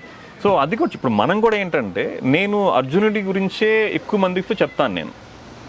ఇప్పుడు ఈ మధ్య అది కూడా డిస్కషన్ వచ్చింది, మహాభారతంలో వీరుడు ఎవరు అని చెప్పి. నేను ఆ కాంట్రవర్సీలోకి వెళ్ళను నేను. కానీ నేను అనేది ఏంటంటే ఇప్పుడు మహాభారతంలో మీరు అర్జునుడి తీసుకుంటే మీరు ఆయన విలువిద్యలో టాప్. 14 ఏళ్ళు వాళ్ళు అంటే ఈ వనవాసం అన్నీ కలిపి ఉన్నప్పుడు కూడా ఈయన ఖాళీ కూర్చోలేదు, తపస్సుకెళ్ళారు. తపస్సుకెళ్ళి పరమశివుడిని ఓడించి పాశుపతాస్త్రం అస్త్రం సంపాదించాడు ఆయన. అంటే ఈ యుద్ధానికి అంత ప్రిపేర్ అయ్యాడు అతను. ఇంత ప్రిపేర్ అయిన వ్యక్తి కరెక్ట్గా యుద్ధానికి ఒక క్షణం ముందు నా వల్ల కాదు అన్నారు. అంటే ఎలా ఉంటుందంటే ఇది మీరు ఎంసెట్ 3 సంవత్సరాలు లాంగ్ టర్మ్ మీరు కోచింగ్ తీసుకొని ఎగ్జామ్ వెళ్ళిన వెంటనే మీరు బ్లాంక్ అయిపోయి నా వల్ల కాదు, పోనీ రేపు ఎగ్జామ్ అన్న వెంటనే ఈ రోజు నేను వెళ్ళను రాయడానికి కూడా వెళ్ళకుండా చాలా మంది ఉన్నారు కదండి, ఉన్నారు. సో అనుకోకుండా ఎగ్జాంపుల్ వచ్చింది, ఇదే ఎగ్జాంపుల్ చెప్తాను. ఈ మహర్షి ఇలాంటి వాళ్ళని ఎలాగా స్వాంతనపరిచారని. ఈ ఋషి సమాజంలో ఉన్నప్పుడు చాలా మంది వాళ్ళ పిల్లల్ని తీసుకొచ్చారండి. ఏమంటే రేపు ఎంసెట్, ఈ వీళ్ళేమో ఎగ్జామ్ భయం అంటున్నారు, మేము వెళ్ళమంటున్నారు, ఏం చేయాలి అని చెప్పి. ఋషులు ఏ మ్యాజిక్ చేయరండి. ఈ ఒక ఎగ్జాంపుల్ మీకు అర్థమవుతుంది. ఆ పిల్లలకి ఏం చెప్పారంటే, అమ్మ నేను డబ్బులు ఇస్తాను మీకు, ఇది నేను ధర్మంగా సంపాదించిన డబ్బులు, ఈ డబ్బులతో మీరు పెన్ కొనుక్కొని మీరు రేపు వెళ్ళి ఎగ్జామ్ రాయండి, మీకు మంచి మార్కులు వస్తాయని చెప్పారు. సో ఆ పిల్లలు ఏంటి అంటే ఈయన ఋషి కదా, ఈయన డబ్బులు ఇచ్చారు, మేము వెళ్ళి పెన్ కొనుక్కొని మేము రాస్తాము, మాకు మంచి మార్కులు వస్తాయని వాళ్ళు నమ్మారు వాళ్ళు. సో వాళ్ళు వెళ్ళిపోయారు. వాళ్ళ పేరెంట్స్ని పిలిచారు. పిలిచి, బాబు రేపు ఎగ్జామ్ రాయాల్సింది ఎవరు అడిగారు. పిల్లలే. చదువుకునేది ఎవరండి? పిల్లలే. ఎగ్జామ్ రాస్తే వీళ్ళ చదువు ఎంత చదువుకున్నా దాన్ని బట్టే వస్తాయి ఎగ్జామ్ మార్క్స్, ఎక్స్ట్రా ఏమి రావు. కానీ ఈ మహర్షి చేసింది ఏంటి అంటే, వీరు సమాజంలో ఉన్నప్పుడు ఎవరికి కనిపించుకుంటా ఎక్కడన్నా పార్క్ చేసిన స్కూటర్లు, కార్లు తుడిచేవారండి. తుడిచేవారు, డబ్బులు అడగరు. ఎవరన్నా గమనించి నా కారు తుడిచావు, నా స్కూటర్ తుడిచావు అని గమనించి డబ్బులు ఇస్తే పెట్టుకునేవాళ్ళు అనమాట. ఆ డబ్బులతో ఇచ్చేవారు, ఆ డబ్బులు ఇచ్చేవారు పిల్లలకి. మీరు దీంతో పెన్ కొనుక్కొని మీరు రాసుకోండి అని. ఇప్పుడు అక్కడ సమస్య ఏంటి? వాళ్ళు చదవలేదా? చదివారు. ఎగ్జామ్ రాయలేరా అంటే రాయగలరు. ఆ టైంలో వాళ్ళకి ఏంటంటే వాళ్ళకి ఒక రకంగా చెప్పాలంటే డిప్రెషన్ కావచ్చు, లేకపోతే they are just overwhelm by the situation అనమాట. ఆ భయం. సో ఋషి ఏం చేశారు? ఆ భయాన్ని పోగొట్టి మీరు ఎగ్జామ్ రాయండి, ఈ పెన్తో రాస్తే మీకు అంత మంచి జరుగుతుంది అంటే మీరు చేయాల్సిన పని మీరు చేయండి, మార్కులను వదిలేసేయండి అన్నట్టు వాళ్ళకి ఒప్పించారు అన్నమాట. వాళ్ళ పేరెంట్స్కి ఏం చెప్పారు? వచ్చి నేనేం మ్యాజిక్ చేయలేదు, నేను మీ సమస్య వాళ్ళు రాయనన్నారు, రాయించే వరకు మనం తీసుకెళ్ళాం. రేపు రాసేది వాళ్ళే, వాళ్ళు చదివిన దాన్ని బట్టి మార్కులు వస్తాయి. అంటే ఎప్పుడైతే మన కష్టాలు ఉన్నప్పుడు మనం ఏంటో ఒక అచేతనమైన స్థితికి వెళ్ళిపోతాం. మనం చేయగలిగిన పని కూడా చేయకుండా ఆగిపోతాం. మనం అంటే ఎటు నిర్ణయం తీసుకోలేక. ఇలాంటప్పుడు ఈ ఋషులు కానీ తపశక్తి కానీ మీకు హెల్ప్ అయ్యి మీ కష్టాలని దాటే స్థితికి తీసుకెళ్తుంది. ఇప్పుడు ఈ క్షేత్రం మేము అక్కడ పెట్టినప్పుడు అందరూ కష్టాలు ఉన్న వాళ్ళందరూ వచ్చేవాళ్ళు లోపలికి. అక్కడ మాకు విఐపీలు వాళ్ళే. మీరు ఆ క్షేత్రంలో ఎవరు రావచ్చు అంటే కష్టాలు ఉన్న వాళ్ళ కోసం పెట్టాం, వాళ్ళు రావచ్చు అనమాట. ఓకే, వేరే వాళ్ళు రాకూడదా అంటే రావచ్చు. కానీ వేరే వాళ్ళు వచ్చారనుకోండి, వాళ్ళు ఏం చేస్తారంటే ఈ ప్లేస్లో గ్రీనరీ సరిగ్గా లేదు, ఇక్కడ పూల్ సరిగ్గా లేవు, లేకపోతే ఇంకోటి ఇలా ఉంటాయి వాళ్ళ ఆలోచన. కష్టంలో ఉన్న వ్యక్తి వచ్చారనుకోండి, ఇంకేం గమనించరు, అదే దాని మీద ఉంటారు, ఆ కష్టం తీరే దాని వరకే చూస్తారనమాట వాళ్ళు. అలా చాలామంది వచ్చారు. చాలామందికి వీరు వాళ్ళని కూర్చోబెట్టుకొని మీరు చేస్తున్న పని బాగుంది, ఇది సరిగ్గా చేయలేదు, మీరు ఇది సరిగ్గా చేసుకోండి, ఇలా చేసుకుని మీ సమస్య దాటుతారు, ఇలాగ వాళ్ళకి ఒక కౌన్సిలింగ్ కానీ సలహాలాగా ఇచ్చి పంపించేవారు. అలాగే మీకోసం నేను ధ్యానం చేస్తానని చెప్పడం అనేది అయింది. ఇలాగ మన ఋషులందరూ కూడా సమాజంలో ఉన్న వాళ్ళందరూ రిలాక్స్ చేసేవాళ్ళు. పాత రోజుల్లో ఏ కష్టం వచ్చినా కూడా మన వాళ్ళు వెళ్ళేవాళ్ళు. ఒకప్పుడు మన అదృష్టం ఏంటంటే అండి, ప్రతి ఇంట్లో గోవు ఉండేది, ప్రతి ఊరికి ఒక ఋషి ఉండేవాడు. ఇవాళ మీకు గోవులు ఎంత ఉన్నాయి మీకు తెలుసు, నాకన్నా బాగా ఋషుల కోసం మనం ఎంత దూరం వెళ్ళాలో తెలుసు. సో అలా ఉన్నప్పుడు ఏంటంటే మనిషి కష్టం వచ్చినప్పుడు వీళ్ళు సమాధానపరిచి మన కర్తవ్యాన్ని మనం చేసేలాగా చేసేవాళ్ళు అన్నమాట. ఓకే, అంటే ఇప్పుడు సన్యాసం అంటే ఏంటంటే ఒక కష్టం వచ్చిన భరించలాగా అన్ని వదిలేసి వెళ్ళిపోవడం. ఇది కాదు మనకు కావాల్సింది. కష్టాన్ని తట్టుకొని ఎదురొడ్డి నిలబడి మన ధర్మాలు మనం చేసుకోవడం. అలాగ అక్కడికి వచ్చినప్పుడు చాలామంది రిలాక్స్ అయ్యారు. ఒకరోజు మాకు వచ్చిన ప్రశ్న మేము అడిగాం, ఏమండి మీరు ఉన్నంత వరకు బాగుంది, మరి మీ శరీరం వదిలేసిన తర్వాత ఎవరు చేస్తారు ఈ పని అని. సో అప్పుడు చెప్పారనమాట. ఇప్పుడు నా ప్రశ్న కూడా అదే. ఇప్పుడు వారు అజ్ఞాతంలో ఉన్నారు, దాదాపు 6 సంవత్సరాల నుంచి ఉన్నారు అంటున్నారు. సో ఇంతకు ముందంటే వారు సాంత్వన పరిచారు, వచ్చే వాళ్ళకి సమాధానాలు చెప్పారు, మీకోసం చేస్తామని చెప్పారు, వాళ్ళు వెళ్ళారు. మరి ఇప్పుడు వస్తే ఏంటి? సో అప్పుడు వారు చెప్పింది ఏంటంటే, బాబు మన భారతదేశంలో, అంటే నేను చెప్పేది అఖండ భారతదేశం. ఈ అఖండ భారతదేశంలో ఉన్న మీరు ఏ గుడి తీసుకున్నా కూడా ఆ గుడిలో ఉన్న మూల విరాట్లో ఉన్న శక్తి అంతా ఋషులు దారపోసిన తపశక్తి. అది మీరు కేదార్నాథ్ దగ్గర నుంచి రామేశ్వరం వరకు మీరు ఎక్కడికన్నా వెళ్ళండి, పాత గుళ్ళకి, ఈ మధ్య కట్టిన గుళ్ళు కాదు, పాత గుళ్ళకి వెళ్తే అక్కడ ఋషులు తపస్సు చేసిన తపశక్తి అనేది ఉంది. మనం గుడికి ఎందుకు వెళ్తాము అంటే ఆ తపశక్తి స్వీకరించి మనం ఒక రిలాక్సేషన్ కావని, మనలో ఆ పని చేసుకునే శక్తి పెరిగేదానికోసం మనం వెళ్తాం. మనం ఎప్పుడైతే మనిషిలో శక్తి తగ్గిపోయిందో అప్పుడు ఒకటి, రెండవది ఒక రకంగా పెద్దవాళ్ళు కూడా పిల్లల్ని దేవుడి వైపు మళ్లించడానికి నువ్వు దేవుడిని కోరుకుంటే నీకు అయిపోద్ది అని చెప్పడం స్టార్ట్ అయింది. దాంతో దేవుడు అంటే ఏమైందంటే ప్రపంచం మొత్తం మీద, నేను చెప్పేది ప్రపంచం మొత్తం మీద కూడా ఏంటంటే దేవుడు అంటే కోరికలు కోరుకునే మిషన్ అనేది అయిపోయింది. ఇది వాస్తవం కానే కాదు. ఎందుకు కాదని మీకు చెప్తాను నేను. ఇప్పుడు మనకు ఇండియా, ఇంకో కంట్రీ పేరు నేను చెప్పిన మీకు అర్థమవుతుంది. ఈ 2 కంట్రీలకి క్రికెట్ మ్యాచ్ జరుగుతుంది అనుకోండి, దేవుడికి మీరు దండం పెట్టుకునే వాళ్ళు ఉంటారు చెప్పండి. క్రికెట్ అంటే ఇష్టం ఉన్న వాళ్ళు అందరూ ఆ దేశం వాళ్ళు, ఈ దేశం వాళ్ళు మా టీంని గెలిపించండి అని చెప్పేసి అని అంటారు. ఇప్పుడు ఒకే టీం గెలుస్తుంది, ఎవరిని గెలిపించాలండి? దేవుడు కుదరదు. అక్కడ ఎవరు బాగా ఆడితే వాళ్ళు గెలుస్తారు. ఇంకోటి చెప్తాను, మనందరం కలిసి ఒక లాటరీ టికెట్ కొన్నామండి, మనం ఏం దండం పెట్టుకుంటామండి? ఎవరికి వాళ్ళు రావాలని కోరు చెప్పండి. ఇప్పుడు దేవుడు ఉంటే ఈ అందరినీ గెలిపించగలరా చెప్పండి? అందరికీ టికెట్ రాదు, అందరికీ రాదు కదా. సో అందుకని ఆ కోరిక అనేది మీరు దేవుడికి ఎప్పుడైతే మీరు ముడి పెడతారో అప్పుడు మీకు దేవుడు అనేది అర్థం కానే కారనమాట. అలాగే ఇప్పుడు నేను ఇందాక మీకు చెప్పినట్టు కష్టాలతో ఉన్న వాళ్ళు వస్తే అక్కడ ఆ స్వాంతనం జరుగుతుంది. ఇప్పుడు ఈ గుళ్ళన్నీ కూడా మహర్షులు తపస్సు చేసి వారి తపశ్శక్తిని 2 విధాలుగా అండి. ఒకటేంటంటే ఇప్పుడు హిమాలయాలో చాలామంది ఋషులు తపస్సు చేసుకొని వారి జీవితం చివరన ఇంకా శరీరం వదిలేస్తున్నాం అనుకున్నప్పుడు వారి తపశ్శక్తిని మొత్తాన్ని ఆ చుట్టుపక్కల ఉండే ఏదో ఒక రాయిలో వాళ్ళని నిక్షిప్తం చేసి వెళ్ళిపోయేవారు. కొంతమంది ఋషులు అసలు ఏ రాయిలో చేశారో కూడా చెప్పుకుంటూ వెళ్ళిపోయేవాళ్ళు. ఆ తర్వాత ఎప్పుడో ఎవరో ఒకరికి తెలిసి ఆ రాయిని తీసుకొచ్చి గుడిలో మూలవరానికి పెట్టుకోవాల్సింది. ఇంకొంతమంది ఎలాగంటే ఈ ఋషి దగ్గరికి జనాలు, ఋషి అంటే సమాజం గురించి బాగా ఇష్టపడేవారు, సమాజం బాగుపడాలని కోరుకునేవాళ్ళు. అందుకని ఋషుల దగ్గరికి వెళ్ళాలి అంటే సమాజంలో ఉండేవాళ్ళు సంతోషంగా వెళ్తారు. అంటే మనకు కొంతమంది ఉంటారు ఏదో అఘోరాలను లేకపోతే ఇంకోటి భయంకరంగా ఉంటారని చెప్పి. ఋషులు అలా ఉండరు. ఎందుకంటే ఋషులకి కుటుంబం ఉంటుంది, వారికి భార్య వాళ్ళకి పిల్లలు ఉంటారు. మీరు నేను వెళ్ళి కష్టం చెప్పుకుంటే వాళ్ళకి అర్థం అవుతుంది. ఒక బ్రహ్మచారి దగ్గరికి వెళ్ళి నా పిల్లలు చదువుకోవట్లేదంటే వాళ్ళకి అర్థం కాదు. ఋషి అలా కాదు.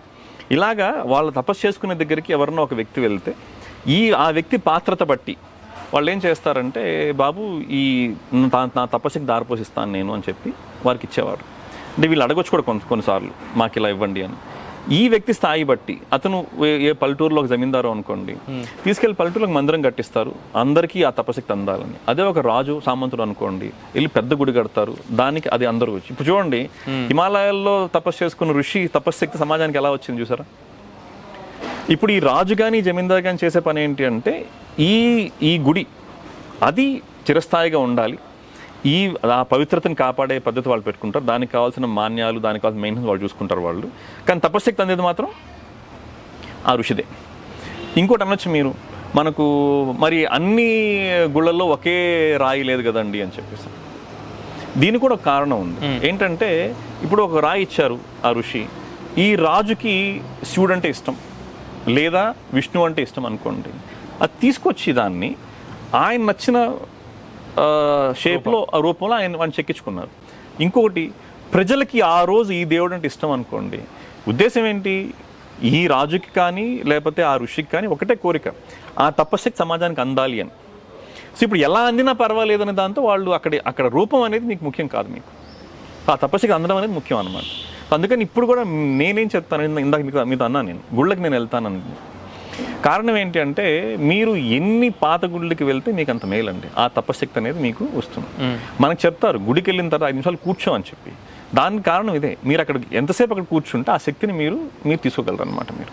అది అలా ఈ ప్రశ్న మేము అడిగినప్పుడు ఈ ఋషిని, ఇలాగ మన ఈ దేవాలయాలు ఏర్పాటయ్యాయి, మీరు అడిగిన ప్రశ్న చాలా బాగుంది, నేను ఇక్కడ ఒక గాయత్రి మాత విగ్రహాన్ని పెడతాను, నేను ఆ విగ్రహంలో ఇవాళ నుంచి నా తపస్సు మొత్తం నేను దానిలో దారిపోస్తాను, నేను అజ్ఞాతం, ఇప్పుడు ఎవరు నన్ను తాకలేరు, అలాగే రేపటి నుంచి ఆ విగ్రహం ఎవరు తాకినా కూడా నన్ను తాకినట్టే అని చెప్పి అన్నారు అనమాట. దీనికి ఒక విషయం చెప్పాలి. 22 సంవత్సరాల క్రితం నేను వారికి పరిచయం అయినప్పుడు, ఆ ఫస్ట్ క్లాస్ అయిన తర్వాత వారు ఏమన్నారంటే, అందరినీ క్లాస్ చేసిన అందరినీ వచ్చి నన్ను తాకు బాబు అన్నారు. మేము వెళ్ళి తాకాం. అప్పుడు ఏమన్నారంటే, బాబు నా తపశక్తి ఎంత అంటే 90 రోజుల వరకు మీరు చేసిన తప్పులు నేను భరిస్తాను అన్నారు. అది నా శక్తి. ఓకే. అంటే ఇప్పుడు ఎలాగంటే, ఇది మనం చిన్నపిల్లలప్పుడు మనం ఒక తప్పు చేస్తే ప్రపంచం సమాజం మనం శిక్షించదు, మన అమ్మను నాన్న శిక్షిస్తుంది. పెద్ద అయిన తర్వాత మనమే బాధ్యత వహించాలి. అలా ఆ రోజు 90 రోజులు ఆయన శక్తి. తర్వాత ఆయన పెరిగిన తర్వాత అది 6 నెలలకు వెళ్ళింది, సంవత్సరానికి వెళ్ళింది. ఎప్పుడు అనేవారు, నన్ను మీరు తాకండి, ఎక్కడికైనా మీరు తాకండి, మాటలు వద్దు, ఏమీ వద్దు, కేవలం తాకండి చాలు అనేవారు అన్నమాట. ఇలాగేంటంటే ఆ తపశక్తి వారు హిమాలయాలకు వెళ్ళిన ప్రతిసారి వెనక్కి వచ్చి మాకు తపశక్తి దారిపోసేవారు. ఇది మాకు చాలాసార్లు జరిగింది. ఈ జరిగి మాలో ఒక కోరిక కలిగింది, ఏంటంటే, అరే ఇన్ని రోజులు ఈ వీరి వల్ల మేము బాగుపడ్డాం, అలాగే వేరే వాళ్ళు బాగుపడాలి కదా అని చెప్పి. అంటే మీరు బాగుపడ్డారని ఎలా అనుకున్నారు? ఇప్పుడు వారి పరిచయం కాకముందు మా జీవితం, వారి పరిచయం అయిన తర్వాత మా జీవితం, ఆ తేడా మేము గమనించాం కాబట్టి మేము చెప్తున్నాము. ఇది నేను ఒక్కడనే కాదండి, ఇప్పుడు వారి దగ్గరికి వచ్చిన ఈ 150,000 మందిలో సుమారు ఇప్పుడు ఒక 1000 మందిని నేను మీకు పరిచయం చేయగలను. ఓకే. మీరు ఎవరిని అడిగినా కూడా అదే అంటారు. వాళ్ళెవరికి కూడా రెక్కలు రాలేదు, వాళ్ళు ఎవరు గాలి ఎగరు. వాళ్ళెవరు కూడా సీఈఓలు అయిపోలేదు, వాళ్ళెవరు కూడా మెర్సెడెస్ బెంజ్ కార్లు లేవు ఈరోజు. కానీ ఆ రోజు వాళ్ళ జీవితాన్ని ప్రపంచాన్ని చూసిన విధానం, ఈ రోజు చూసిన విధానం, ఆ రోజు కష్టం వస్తే వాళ్ళు ఎంత భయపడి బాధపడే వాళ్ళు, ఇవాళ కష్టం వస్తే ఎంత దాన్ని ఎదురు నిలబడి వాళ్ళు దాన్ని తట్టుకోగలుగుతున్నారు, ఆ శక్తి వాళ్ళకి పెరిగిందండి. ఓకే, అంటే జీవితంలో ఒక స్థైర్యం కానీ ఒక ధైర్యం కానీ వాళ్ళకి పెరిగిందనమాట. ఇది ఆ తేడా. ఓకే. కానీ ఇప్పుడు మనం ఏంటంటే ఇప్పుడు చాలా మంది గురువుల దగ్గరికి ఎందుకు వెళ్తారు, నేను వెళ్ళిన వెంటనే ఆయన విభూతి రాసేస్తారంటే నాకు పక్క రోజు నాకు బంగారం వచ్చి ఇంట్లో పడిపోతుంది. ఇప్పుడు వాస్తవంగా ఈ ఎక్స్పెక్టేషన్ తప్పు. ఇప్పుడు చాలా మంది నాకేం చెప్తారంటే, ఏమండి చాలా మంది గురువులు మమ్మల్ని మోసం చేశారు అని చెప్పేసి అని అంటారు. నాకు ఆ గురువు ఎవరో తెలియదు, నేను గురువు మీద నేను కామెంట్ చేయను. నేను వీళ్ళని ఒకే క్వశ్చన్ అడుగుతాను, నేను బాబు నువ్వు మోసపోయిన రెడీగా ఉన్నావు, నువ్వు అంతే, నువ్వు వెళ్ళినప్పుడు అది నీ తప్పు, అది నీ తప్పు. అలాగే అది మనలో ఉన్న కోరిక అనేది ఎప్పుడు కలుగుతుందంటే అండి, కష్టపడే శక్తి తగ్గిపోయినప్పుడు కోరిక కలుగుతుందండి. ఈ కష్టపడే శక్తిని పెంచడమే ఇక్కడ ఈ సంబల్ నగర్లో మేము చేసేది. ఓకే. ఎలాగైతే అక్కడ హిమాలయాలోని సంబల్ నగర్కి వెళ్తే అక్కడ ఉన్న మహర్షి తపశక్తి మీకు అందుతుందో, ఇక్కడికి వచ్చిన వాళ్ళకి తపశక్తి అందుతుంది. ఓకే. ప్రత్యేకంగా ఈ పేరు పెట్టడానికి ఏదైనా కారణం ఉందండి శంబల్ నగర్ అని? శంబల్ నగరి అనేది కొత్త పేరు కాదండి, ఇది మన సనాతనంలో ఉన్న పేరే. ఖచ్చితంగా ఆ ప్రదేశానికి, అంటే ఈ ప్రదేశానికి శంబల్ నగరి ఎప్పుడు పెడతా చెప్పాను నేను. ఏంటంటే మనకు 2014లో దీనికి పెట్టిన పేరు ఏంటంటే మన ఇల్లు అండి. ఓకే. ఎందుకని మన ఇల్లు అన్నామంటే, ఈ 150,000 మందికి ఎవరికైతే వీరు క్రియాయోగం నేర్పించారో వీరు మహర్షి. వీరు ఒకే మాట అన్నారు, నేను మీ గురువు కాదు, నేను మీ ఆధ్యాత్మిక తండ్రిని, మీరందరూ నా ఆధ్యాత్మిక బిడ్డలు, మేమందరం కలిసి కట్టుకున్న ఇల్లు కాబట్టి అది మన ఇల్లు అని. ఓకే. మన ఇల్లు ఈ శంబల్ నగర్గా ఎప్పుడని చెప్తాను నేను, 2021లో అయిందండి, అంటే 3 ఏళ్ళ క్రితం అయింది. ఆ 2021కి ఈ మహర్షి ఆ శరీరం వదిలేసినా కూడా తపస్సు చేసే స్థాయికి ఆయన వెళ్ళిపోయారు. అప్పటికి ఏం చేసింది, ఈ గాయత్రీమాత విగ్రహం అనే దానిలో రోజుకి 1,00,000 మందికి ముక్తి ఇచ్చే అంత తపశక్తిని దానిలో దారిపోయడం మొదలుపెట్టారనమాట. ఇప్పుడు ఆ విగ్రహం మీరు చూసారంటే మీకు అది 1800 కేజీల పంచలోహ విగ్రహం, అది 9 అడుగులు ఎత్తుంటుంది. ప్రపంచంలో అంత పెద్ద విగ్రహం ఎక్కడ ఉండదు. కానీ దాని గ్రేట్నెస్ దాని అపీరెన్స్ కాదు. అలాంటి విగ్రహాలు, అంతకన్నా మించిన విగ్రహాలు ప్రపంచం చాలామంది చేయించగలరు. కానీ దానిలో తపశక్తి నింపడం అనేది అది అంత కష్టమైన పని.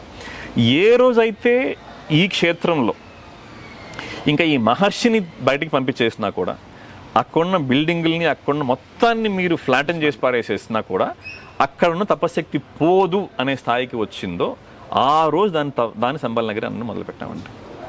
ఓకే. అంటే ఇప్పుడు అక్కడ ఏంటి, అక్కడ ఉన్న మహర్షి ముఖ్యమా అంటే కాదు, నేను ముఖ్యమా కాదు, అక్కడున్న సేవకులు ముఖ్యమా కాదు, ఇప్పుడు అక్కడ ఏ వ్యక్తి ముఖ్యం కాదు, ఆ క్షేత్రమే ముఖ్యం అన్నమాట. మనం కూడా చూడండి, మనం ఏమంటాం, తీర్థయాత్రలు లేకపోతే పుణ్యక్షేత్రాలు, ఆ క్షేత్రాల గొప్పతనం, మనం అక్కడికి వెళ్తాం, అక్కడ ఏ వ్యక్తిని కలవాలని మనం వెళ్ళాం.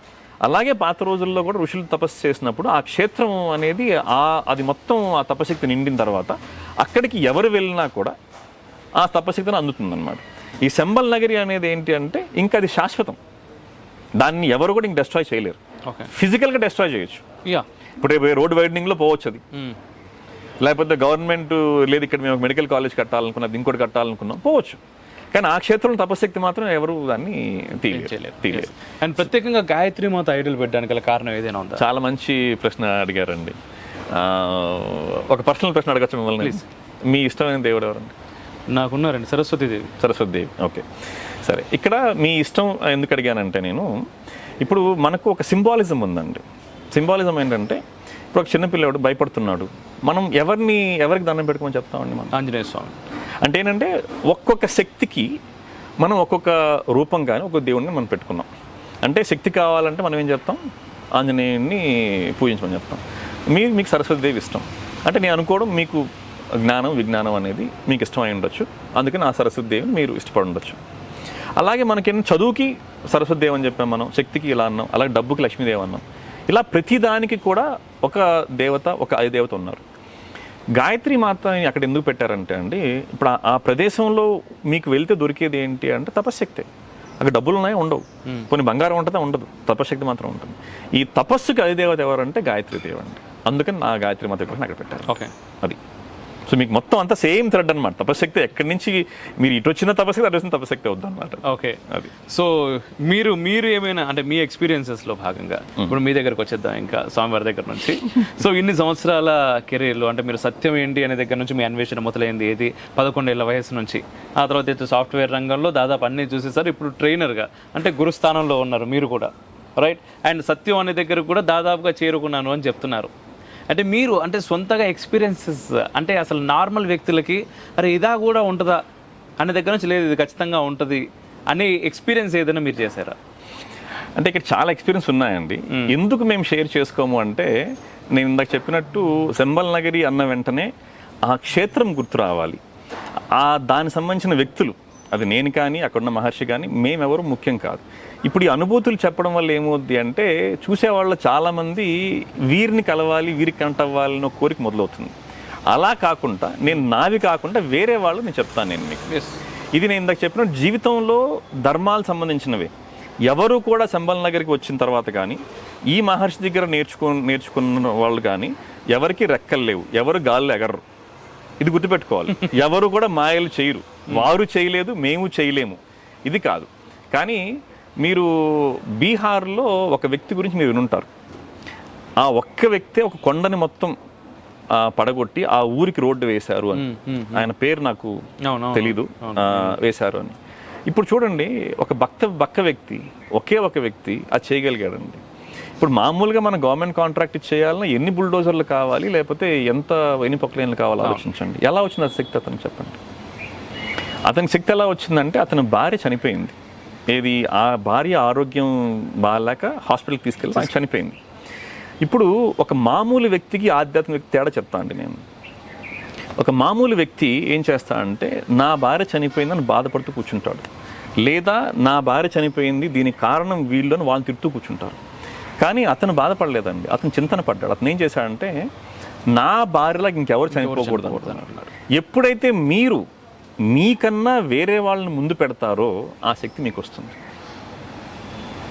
అర్థమైంది చెప్పారు. ఇప్పుడు మీరు మీకన్నా సమాజాన్ని మీరు నెత్తి మీద పెట్టుకోండి. గొప్ప మాట. మన అహంకారాన్ని కాకుండా సమాజాన్ని మీరు నెత్తి మీద పెట్టుకోండి. మానవాళ్ళని పెట్టుకున్నారనుకోండి, మీకు వద్దంటే శక్తి వస్తుందండి మీకు. అలాగా ఆ వ్యక్తికి వచ్చింది. ఆ ఒక్క వ్యక్తి ఒక సుత్తితో లేకపోతే దేనితోనో ఆ ఉలితోనో మొత్తం చేయగలిగాడు. ఒక్కరోజు అయిందా అండి? ఇలా అంటే అయిందా అండి? కాలేదు కదండి, కాలేదు. కానీ అతనే చేస్తారు కదా. ఇప్పుడు అది జీవితం. తపశక్తి అనేది వస్తే ఒక వ్యక్తి ఏం చేయగలరు అంటే ఆ శక్తి ఉంటే ఇలా చేయగలరు అనమాట. రెండవది, ఇప్పుడు ఈ శంబల్ నగర్ క్షేత్రం అనేది ఇప్పుడు మనకు చాలా దేవాలయాల్లో మనం లోపలికి వెళ్తే మనం దేవతా విగ్రహాన్ని లేకపోతే మూలెవరు మనం తాకలేం. కొన్ని పద్ధతులు ఉన్నాయి అక్కడ, మనం ఆ పద్ధతులు రెస్పెక్ట్ చేయాలి. మనం ఇక్కడ ఏం చేసామంటే మేము ఈ విగ్రహాన్ని ఎవరినో వచ్చి తాకొచ్చండి, ఎవరినో వచ్చి తాకొచ్చు. కష్టాలు ఉన్న వాళ్ళందరూ మేము తాకమని చెప్తాము. ఎందుకు తాకమని చెప్తాము అంటే ఆ తపశక్తి వీళ్ళకి అందాలి అని చెప్పి. మనకేంటంటే అండి అరిచేతుల్లో అరికాళ్ళల్లో మనకు ఎనర్జీ రిసీవ్ చేసుకున్నానికి ఎక్కువ ఉంటుంది కెపాసిటీ. అందుకని ఇలా తాకమని చెప్తాము. ఆ తపశక్తి వీళ్ళు తీసుకున్న తర్వాత వీళ్ళ కష్టాలు ఏం మారవు, కానీ వీళ్ళు ఎదుగుతారనమాట. వీళ్ళ శక్తి పెరిగిన మీకు కష్టం చిన్నది అనిపిస్తుంది. మన వాళ్ళకి తమాషాగా అర్థం చెప్పాలి అంటే మీరు మాయాబజార్ సినిమాలో వివాహ భోజనం పాట చూసారా కదా? అవును. ఎస్వి రంగారావు గారు కూర్చుంటారు గజుడు, తింటారు. తినేసిన తర్వాత ఇలా అంటే గద అందదు. ఎందుకు? ఈయన పెద్ద అయిపోతాడు, గద అలాగే ఉంటుంది. అలాగే తపశక్తి మీకు వచ్చినప్పుడు మీ కష్టం అలాగే ఉంటుంది, కానీ మీరు పెద్దవాళ్ళు అయినప్పుడు మీ కష్టం చిన్నగా కనిపిస్తుంది. అప్పుడేంటి, దీనికా నేను బాధపడింది, దీనికా నేను ఇన్ని రోజులు ఇబ్బంది పడింది, మీరే వెళ్ళి ఆ కష్టాన్ని తీరుస్తారు అనమాట. ఇది అంతేగాని మీరు ఒక శంబల్ నగర్కి వచ్చినా ఇంకోటికి వచ్చినా కూడా కష్టాలన్నీ, ఇప్పుడు మనం హైదరాబాద్లో ఉన్నాము, ఒక్కసారి మీరు ఎక్కడి నుంచి మీ ఇంటికి వెళ్ళిన అన్నీ మీ గ్రీన్ లైట్లు పడ్డాయండి మీకు? లేదు. ఇప్పుడు సీఎంకి అయితే పడొచ్చాము, ఆపుతారు, మనకు అవ్వదు. సో అందుకని ఏంటి అంటే ఈ కష్టాలు అనేది గ్యారంటీ ఉంటాయి. వీటితోనే వీటి మధ్య ఉండి మనం చేయగలం, మనం చేసుకుంటూ వెళ్ళాలన్నమాట. అది దీన్ని మార్చలేం మనం. మనల్ని మనం మార్చుకోవాలి, అది చేసుకుంటూ వెళ్ళాలన్నమాట. అది. సో ఇప్పుడు ఏంటంటే ఎవరైతే కష్టాలు ఉన్నారో వాళ్ళని రమ్మని చెప్తాం శంబల్ నగర్కి. ఆ విగ్రహం తాకి ఆ తపశక్తి అనేది మీరు పొందండి అంటాం. సో అక్కడ ఉండడానికి ఏమైనా ఏర్పాట్లలో ఉంటాయండి ఎవరైనా దూరం నుంచి వచ్చిన వాళ్ళకి? ఇవాళ ఏంటంటే అండి అక్కడ మేము ఎవరి దగ్గర డొనేషన్ తీసుకోమండి, అక్కడ హుండీ కూడా ఉండదు. ఓకే. దానికి కారణం ఏంటంటే సనాతనంలో ఈ గుడి అనేది మనం సమాజానికి అందివ్వాలని చేశారు. ఈ సంబలన క్షేత్రం కూడా ఎవరు వచ్చినా కూడా, అంటే ఇప్పుడు కష్టంలో వ్యక్తి వస్తారండి, ఆ వ్యక్తికి మనం ఏమంటే మీరు కొబ్బరికాయ తీసుకురాలేదని అడిగామనుకోండి, అది కష్టమే ఖచ్చితంగా. అందుకని అక్కడ మీకు పూలు పళ్ళు కొబ్బరికాయలు ఏమి ఉండవు, కనీసం మీకు అక్కడ హుండీ కూడా ఉండదు. అంటే వచ్చిన వ్యక్తికి మీరు దక్షిణ ఇవ్వాలి అన్న గుర్తు కూడా చేయకూడదు. మేము ఎవరిని ఇస్తా అన్నా కూడా మేము తీసుకోం. అది ఎవరైతే ఈ సమాజానికి అందించాలి అని ఒక కోరిక, అలాగే ఈ మహర్షి వల్ల మేము బాగుపడ్డాం, ఇది అందరికీ అందాలనే ఉద్దేశంతో వాళ్ళు పెట్టారండి. అది కేవలం ఇవాళ మా శక్తి బట్ట చేస్తున్నాం. ఇప్పుడు మీరు అడిగిన ప్రశ్నకి ఒకటే ఆన్సర్, మేము ఇంకా జీవితంలో ఎదిగి అప్పుడు అకామిడేషన్ ప్రొవైడ్ చేయాలి మీకు. ఓకే, ప్రస్తుతానికైతే మాత్రం మీరు వస్తే భోజనం పెట్టే శక్తి మాకుంది. ఫెంటాస్టిక్. సో ఎవరైనా రావచ్చు ఇక్కడికి, ఎవరైనా రావచ్చు. మార్నింగ్ 6 ఈవినింగ్ 6 రావచ్చు, దర్శనం చేసుకోవచ్చు. అక్కడ 40 నిమిషాలు మీరు స్పెండ్ చేయండి. చాలా మందికి ఆ తేడా తెలుస్తుంది. అక్కడ శక్తిపీఠం కూడా ఉందండి. ఈ శక్తిపీఠం అనేది ఏంటి అంటే, మనకు పాత రోజుల్లో, అంటే ఇప్పుడు మీరు శక్తిపీఠం మీకు అర్థం అవ్వాలి అంటే కొంచెం హిస్టరీ తెలియాలి. ఇప్పుడు మనము ఈరోజు 2024లో ఉన్నామండి. మనం ఒక 1600 సంవత్సరాలు మనం వెనక్కి వెళ్ళాం అనుకోండి, మీకు ప్రపంచంలో ఇస్లాం అనే మతం లేదు. అలాగే మీరు 2000 సంవత్సరాలు వెనక్కి వెళ్ళారనుకోండి, క్రిస్టియానిటీ లేదు. అలా మీరు వెనక్కి వెళ్తూ ఉన్నారనుకోండి, బుద్ధిజం, జైనిజం ఏమీ లేవు మీకు. కానీ అప్పటికి సమాజం ఉంది, అప్పుడు ఋషులు ఉన్నారు, అప్పుడు తపస్సు చేశారు. ఈ తపశక్తి అందించేదానికి వాళ్ళు శక్తిపీఠాన్ని ఏర్పాటు చేస్తారు. శక్తిపీఠం అంటే ఏం లేదండి, కేవలం ఒక రాళ్ళు. ఇప్పుడు మనకు గ్రామ దేవతలు ఉన్నారండి, గ్రామ దేవతలు ఒక రాయి ఉంటుంది అంతే, బొడ్రాయి అంటుంది అంతే. అది ఏ షేప్ ఉండదు, అది ఆ ఊర్లో వాళ్ళు ఆ రాయిని ఏమనుకుంటే అంతే, అది అంతే. అలాగే ఆ శక్తిపీఠం అనేది ఆ రాళ్లలో ఈ తపశక్తి దారిపోస్తారనమాట. ఇలాంటి శక్తిపీఠాలు మనకు వేల ఉండేటువంటి ఇప్పటికీ బంగ్లాదేశ్లో ఉన్నాయి, అఖండ భారతంలో ఉన్నాయి. కానీ బాధ ఏంటంటే ఆ శక్తిపీఠాన్ని ఎవరు తాకినా వాళ్ళకి మేలు జరుగుతుంది, కానీ అక్కడ ఉండే వాళ్ళకి ఏంటంటే దాన్ని ఎలా వాడుకోవాలో తెలియదు. అంటే ఇప్పుడు కొత్తగా ఏంటంటే అండి, గుడి అంటే మనకు ధ్వజస్తంభం ఇలా మైండ్లోకి వచ్చేసరికి ఆ పాత దానికి మనం అర్థం కాలేదు. సెకండ్, నేను మీరు ఇందాక అన్నట్టు ఒక తపశక్తి ఉంది అని తెలుసుకునే లెవెల్ మనకు ఉండాలి కదా, ఆ లెవెల్కి మనం వెళ్ళాలి. ఆ లెవెల్కి మనం వెళ్ళలేదు. సో ఇప్పుడు ఆ లెవెల్ అందరికీ వస్తే ఇబ్బంది లేదు, అది లేదు కాబట్టి ఇవన్నీ మరుగున పడిపోతున్నాయి అన్నమాట. ఆ శక్తిపీఠాల శక్తి ఉందా ఇప్పుడు? తప్పకుండా ఉంది. తీసుకునే వాళ్ళు ఉన్నారా అంటే లేరు. అండ్ వన్ మోర్ థింగ్, ఇప్పుడు మీరు తపశక్తి అని మీరు నేను ఇంతసేపు మాట్లాడుతున్నా కూడా చాలా మంది ఏంట్రా ఇంకా మీరు మూఢత్వంలోనే కొట్టుగా మాట్లాడుతున్నారు అని చెప్పేసి మాట్లాడే వాళ్ళు చాలా మంది ఉంటారు. ఎందుకంటే వాళ్ళకి చాలా దూరం చేశారు. ఎగ్జాక్ట్లీ అండి, మన చరిత్ర, అసలైన చరిత్రను మనకు దూరం చేశారు. ఇదంతా కూడా మన చరిత్ర మామూలుగా మాట్లాడితే మన ఋషులు, మన చరిత్ర, మన సంపద, అది మన సంపదని మనకు దూరం చేశారు. ఏం మనం అనుకుంటున్నాం బ్రిటిష్ వాళ్ళు వచ్చి మన బంగారాన్ని ఎత్తుకెళ్లారు, కోహినూరు వజ్రాన్ని ఎత్తుకెళ్లారని, కానీ అది కాదు, మన జ్ఞాన సంపదని ఎత్తుకపోయారు వాళ్ళు, మనకు దూరం చేశారు. అవును, మీరు అన్న మాట కొంచెం యాడ్ చేస్తాను ప్లీజ్. ఇప్పుడు ఈరోజు సమాజం చూసేవాళ్ళు ఏం చేస్తాం అని చెప్పి అనుకుంటా అన్నారు కదండి, అలా కాదండి. ఇప్పుడు ఈరోజు మీరు ప్రపంచంలో టాప్ లెవెల్ ఉన్న వాళ్ళని తీసుకోండి. మీరు మనకు one of the richest person ఈయన ఏంటంటే అండి, చిన్నప్పటి నుంచి అతను డబ్బు డబ్బు డబ్బు అదొక్కటే అండి ఆయన మైండ్లో ఉండింది. అంటే ఈ డబ్బు అంటే ఏంటి, ధర్మపరంగా ఆయన ఇన్వెస్ట్ చేసి ఈరోజు ఆయన one of the richest people అనమాట. ఆయన చేసిన తపస్సు కాదా అండి? అంటే చిన్నప్పటి నుంచి ఈ రోజు వరకు కేవలం ఆయన ఆ డబ్బునే కొద్ది కొద్ది పెంచి పెంచి పెంచి పెంచి ఈరోజు ఆ స్థాయికి తీసుకెళ్లారు. ఇవాళ మీరు వారన్ బఫెట్ని కలవండి, ఆయన మీకేంటి డబ్బు గురించి ఆయన మాట్లాడు ఒకటే అంటాడు, బాబు అత్యాశకి వెళ్ళొద్దు, నువ్వు ఇవాళ మొదలు పెట్టావు ఈరోజు రాత్రి డబ్బులు రావు నీకు, ఇంత జీవితాన్ని కష్టపడేలాగా ఇలా చెప్తారు తప్పిస్తే మనిషిలో ఎలా బ్రతకాలో అదే ఉంటుంది మొత్తం ఆయన చెప్పే దాంట్లో. పోనీ ఇంకోటి చూడండి, ప్రపంచంలో అత్యంత ధనవంతుడిలో ఆయన ఒక్కడైనప్పుడు మీరు ఆయన ఇంటికి వెళ్ళి చూడండి, చాలా మామూలుగా ఉంటుంది. ఆయన న్యూయార్క్లో ఉన్నాడు, ఆయన ఒమాహా అని చెప్పి ఆ ఊరు అయింది, అక్కడ ఉంటారంతే ఆయన. సో ఇప్పుడు ఆయన మామూలుగా ఉంటాడు. అంటే ఇప్పుడు ఒక రకంగా ఏంటి, మన మహర్షులు చూడండి, ఇంత తపశక్తి ఉండి రాజులు వచ్చి నగలు కిరీటాలు ఇస్తానంటే వద్దన్నారు. ఈయనకి అంత డబ్బుండి ఆయన ఎలా బతుకుతున్నారు, ఆయన సామాన్యంగా బతుకుతున్నారు. అంటే ఏంటి, డబ్బుని ఆయన తలకెక్కలేదు, కానీ డబ్బు ఎలా పెంచాలి అనే దాని మీద ఆయన సాధన, ఆయన తపస్సులాగా చేశారనమాట. పోనీ అక్కడ ఆయన అలా ఉండిపోయారని అందరికి చెప్తున్నారు, ఇలా నేను చేశాను మీరు చేసి బాగుపడండి అని చెప్పేసి. చూడండి ఇప్పుడు ఆయన ఏంటి, ఆయన డబ్బు పంచకపోయినా నేను డబ్బు ఎలా సంపాదించాను అనేది ఆయన పంచుతున్నారు. ఆ డబ్బు కూడా ఆయన చాలా చారిటీస్కి ఇచ్చేస్తారు. ఆయన ఇప్పుడు ఆయనేం తీసుకోలేదు. అంటే ఏంటి, ఆయనకి ఆ డబ్బు వల్ల ఆయనకి మదం కానీ లేకపోతే ఏమి రాలేదు. ఇప్పుడు పోనీ మీరు తపస్సుకి వదిలేసేయండి, ఆయనలాగా మీరు ఒక పని చేయగలరా అంటే చేయలేరు. ఇంకొకటి, ఇప్పుడు ఈ సమాజంలో పిల్లలకి, ఈ సమాజంలో మనుషులకి చెప్పాల్సింది ఏంటంటే అండి, మనకి ఇప్పుడున్న పెద్ద నెగిటివ్ ఏంటంటే ఎవరు కూడా ఒక పనితో ఎక్కువసేపు ఉండలేకపోతున్నారండి. ఇప్పుడు అందరూ ఏంటి, అమోఘ్ దేశపతికి యూట్యూబ్ ఛానల్ ఉంది, నేను రేపు పెట్టేస్తాను, ఎల్లుండి నాకు 1,00,000 సబ్స్క్రైబర్లు రావాలి అనుకుంటా.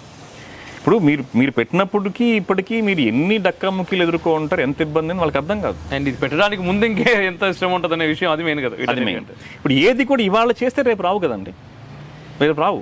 ఇప్పుడు జనాలు ఏంటంటే మీరు డాక్టర్ అయితే మీరు డాక్టర్గా కష్టపడడానికి జనాలు రెడీగా లేరు. నేను నర్సింగ్ హోమ్ కావాలి, లేకపోతే నా కార్పొరేట్ హాస్పిటల్ కావాలి.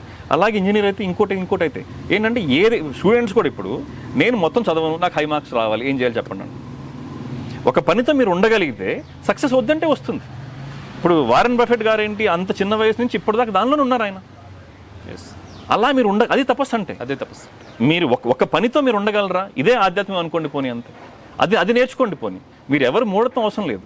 ఇప్పుడు మేమేం చెప్తాం, శంబల్ నగర్కి వచ్చిన వాళ్ళకి ఏం జరుగుతుంది అనేది అడిగారనుకోండి, ఒకటే అండి, they will become a better human being. అంటే ఎవరైతే వచ్చి తపస్సుకి స్వీకరించి వెళ్తారో వాళ్ళు డాక్టర్ అనుకోండి ఇంకా బాగా వైద్యం చేయగలరు, వాళ్ళు యాక్టర్ అనుకోండి ఇంకా బాగా యాక్టింగ్ చేయగలరు, అలాగే ఒక లాయర్ అనుకోండి ఇంకా బాగా వాళ్ళు వకాలత్ చేయగలరు అనమాట. ఒక స్టూడెంట్ అనుకోండి అలా ఇంకా బాగా చదువుకోగలరు. ఇలా చెప్తాం మేము. ఒక అతను అడిగాడు, సార్ మరి ఒక దొంగ వస్తే ఏంటి అని చెప్పి. ఒక దొంగ వస్తే ఏమవుద్ది అంటే దొంగతనాన్ని మానేస్తాడు. అదేంటి ఇంకా మంచి దొంగ కావాలి కదా అన్నాడు. దానికి నేను ఒకటే చెప్తాను, నేను ఇందాక మనం అన్నట్టు ఇప్పుడు అక్కడికి ఎందుకు దొంగతనం చేస్తారండి ఒక వ్యక్తి? కష్టపడే శక్తి లేక. మీకు కష్టపడే శక్తి అనేది మీకు ఉన్నప్పుడు దొంగతనం అవసరం ఉందండి. ఇప్పుడు మనం వెళ్తాం, దారిలో 1,00,000 రూపాయలు కనబడ్డాయంటే మనం ఫస్ట్ వచ్చే ఆలోచన ఏంటంటే అరే ఎవరు బాబు పాడేసుకున్నారో అని ఒక బాధ వస్తుంది తప్పిస్తే ఆనందం రాదు మనకు, ఖచ్చితంగా రాదు. అలా ఒక దొంగ వచ్చారనుకోండి వాళ్ళు ఆ సంస్కరణ మొదలవుతుంది. ఇప్పుడు మ్యాజిక్ లేవండి. మీరు లోపల అడుగుపెట్టి బయటకు వెళ్ళినా నాకు ప్రమోషన్ వస్తా అంటే రాదు. కానీ ప్రమోషన్కి ఏదైతే మీకు కష్టపడే శక్తి కావాలో అది మీరు పరివర్తన మొదలవుతుంది. ఆ సంస్కరణ మొదలవుద్ది అనమాట. సంస్కరణ అనేది ఎప్పుడు మనము ఈ స్థాయిలో ఉన్నాం, ఇక్కడి నుంచి ఇంకో స్థాయికి వెళ్ళాలి అంటే ఉన్న స్థాయి నుంచి ఉన్న స్థాయికి వెళ్ళాలి, దానికి కావాల్సిన సంస్కరణ అక్కడ మొదలవుతుందండి. అది మనం చేయాల్సింది. నేను 100 సార్లు చెప్తాను అక్కడ మ్యాజిక్లు లేవు, జరగవు అని చెప్పేసాను. ఇంకొకటి, నేను అక్కడ ఎవరితో ఎక్కువసేపు మాట్లాడతాను అంటే యూత్తో ఎక్కువసేపు మాట్లాడతాను నేను. పెద్దవాళ్ళకి అవసరం అంతసేపు, ఎందుకంటే వాళ్ళకి చెప్తే అర్థమైపోతుంది. ఈ యూత్కి ప్రశ్నలు ఎక్కువ ఉంటాయి. ఈరోజు వీళ్ళు అడిగిన ప్రశ్న సమాధానం చెప్పే ఓపిక, తీరిక, అలాగే దాని నాలెడ్జ్ ఎవరికి లేదు. అందుకే నేను కొంచెం గంటలు ఈ యూత్ ఎవరన్నా వస్తే వాళ్ళకి నేను సమాధానం చెప్తాను నేను. ఎందుకంటే మనం వాళ్ళు నెక్స్ట్ జనరేషన్ వాళ్ళు బాగుపడాలి. వాళ్ళు నిజం. మీరు అన్నట్టు చాదస్తం అని ఒక మాట అన్నారు. చాదస్తాన్ని మీరు ఎక్స్ప్లెయిన్ చేయలేకపోవడం కూడా మన దౌర్భాగ్యం. ఖచ్చితంగా అక్కడే మొదలైంది. మనం ఎక్స్ప్లెయిన్ చేసిన రోజు వాళ్ళకి అర్థమవుతుంది. వాళ్ళకి ఇప్పుడు వాడిని ఒకటి కొట్టి వాడు ఏదైనా ప్రశ్న అడిగితే దానికి సమాధానం మనం చెప్పగలిగితే వాడు ఇంకో 10 మందికి చెప్తాడు, ఇది కరెక్ట్ అని ఒప్పుకుంటాడు, దానిలో నడుస్తాడు. కానీ వాడు ప్రశ్న అడగగానే నెట్ మీద కలిగితే నాకు ఇలా ఏ పనులు ఇలా చెయ్యి అనే దగ్గర మొదలైంది. నాకు అందరికన్నా ఎవరితో ఎక్కువ మాట్లాడాలని ఇష్టం అంటే హేతువాదులు, నాస్తికత్వం వాళ్ళతో అండి. కారణం ఏంటి అంటే వాళ్ళెవరిని మేము మారమని చెప్పం. ఇప్పుడు ఈ శంబల్ నగర్కి వచ్చిన వాళ్ళు ఎవరిని మారమనం. క్రిస్టియన్స్ వస్తారండి, హిందూస్ వస్తారు, ముస్లిమ్స్ వస్తారు. అక్కడ వర్క్ చేసేవాళ్ళు చాలా మంది క్రిస్టియన్స్, మీరు ఆశ్చర్యపోతారు. వర్క్ చేసేవాళ్ళు క్రిస్టియన్స్ అక్కడ చాలా మంది ముస్లిమ్స్ వస్తారు. మేము ఏమంటాం, నువ్వు బయటకు వెళ్ళిన తర్వాత ఇక్కడి నుంచి మీ పద్ధతిని మీరు నీట్గా ఫాలో అవ్వండి. మీరు చిన్నప్పుడు పెరిగారు, మీరు ఒక ముస్లిం కుటుంబంలో పుట్టారు, క్రిస్టియన్ కుటుంబంలో పుట్టారు, మీకు ఇలా చెప్పారు చేయమని, మీరు దాన్ని నీట్గా చేసుకోండి. మీరు దాని ద్వారా మీరు ఎదగండి. ఈ తపశక్తి కూడా మీకు ఉపయోగపడుతుంది. ఎవరిని మారాల్సిన అవసరం లేదు.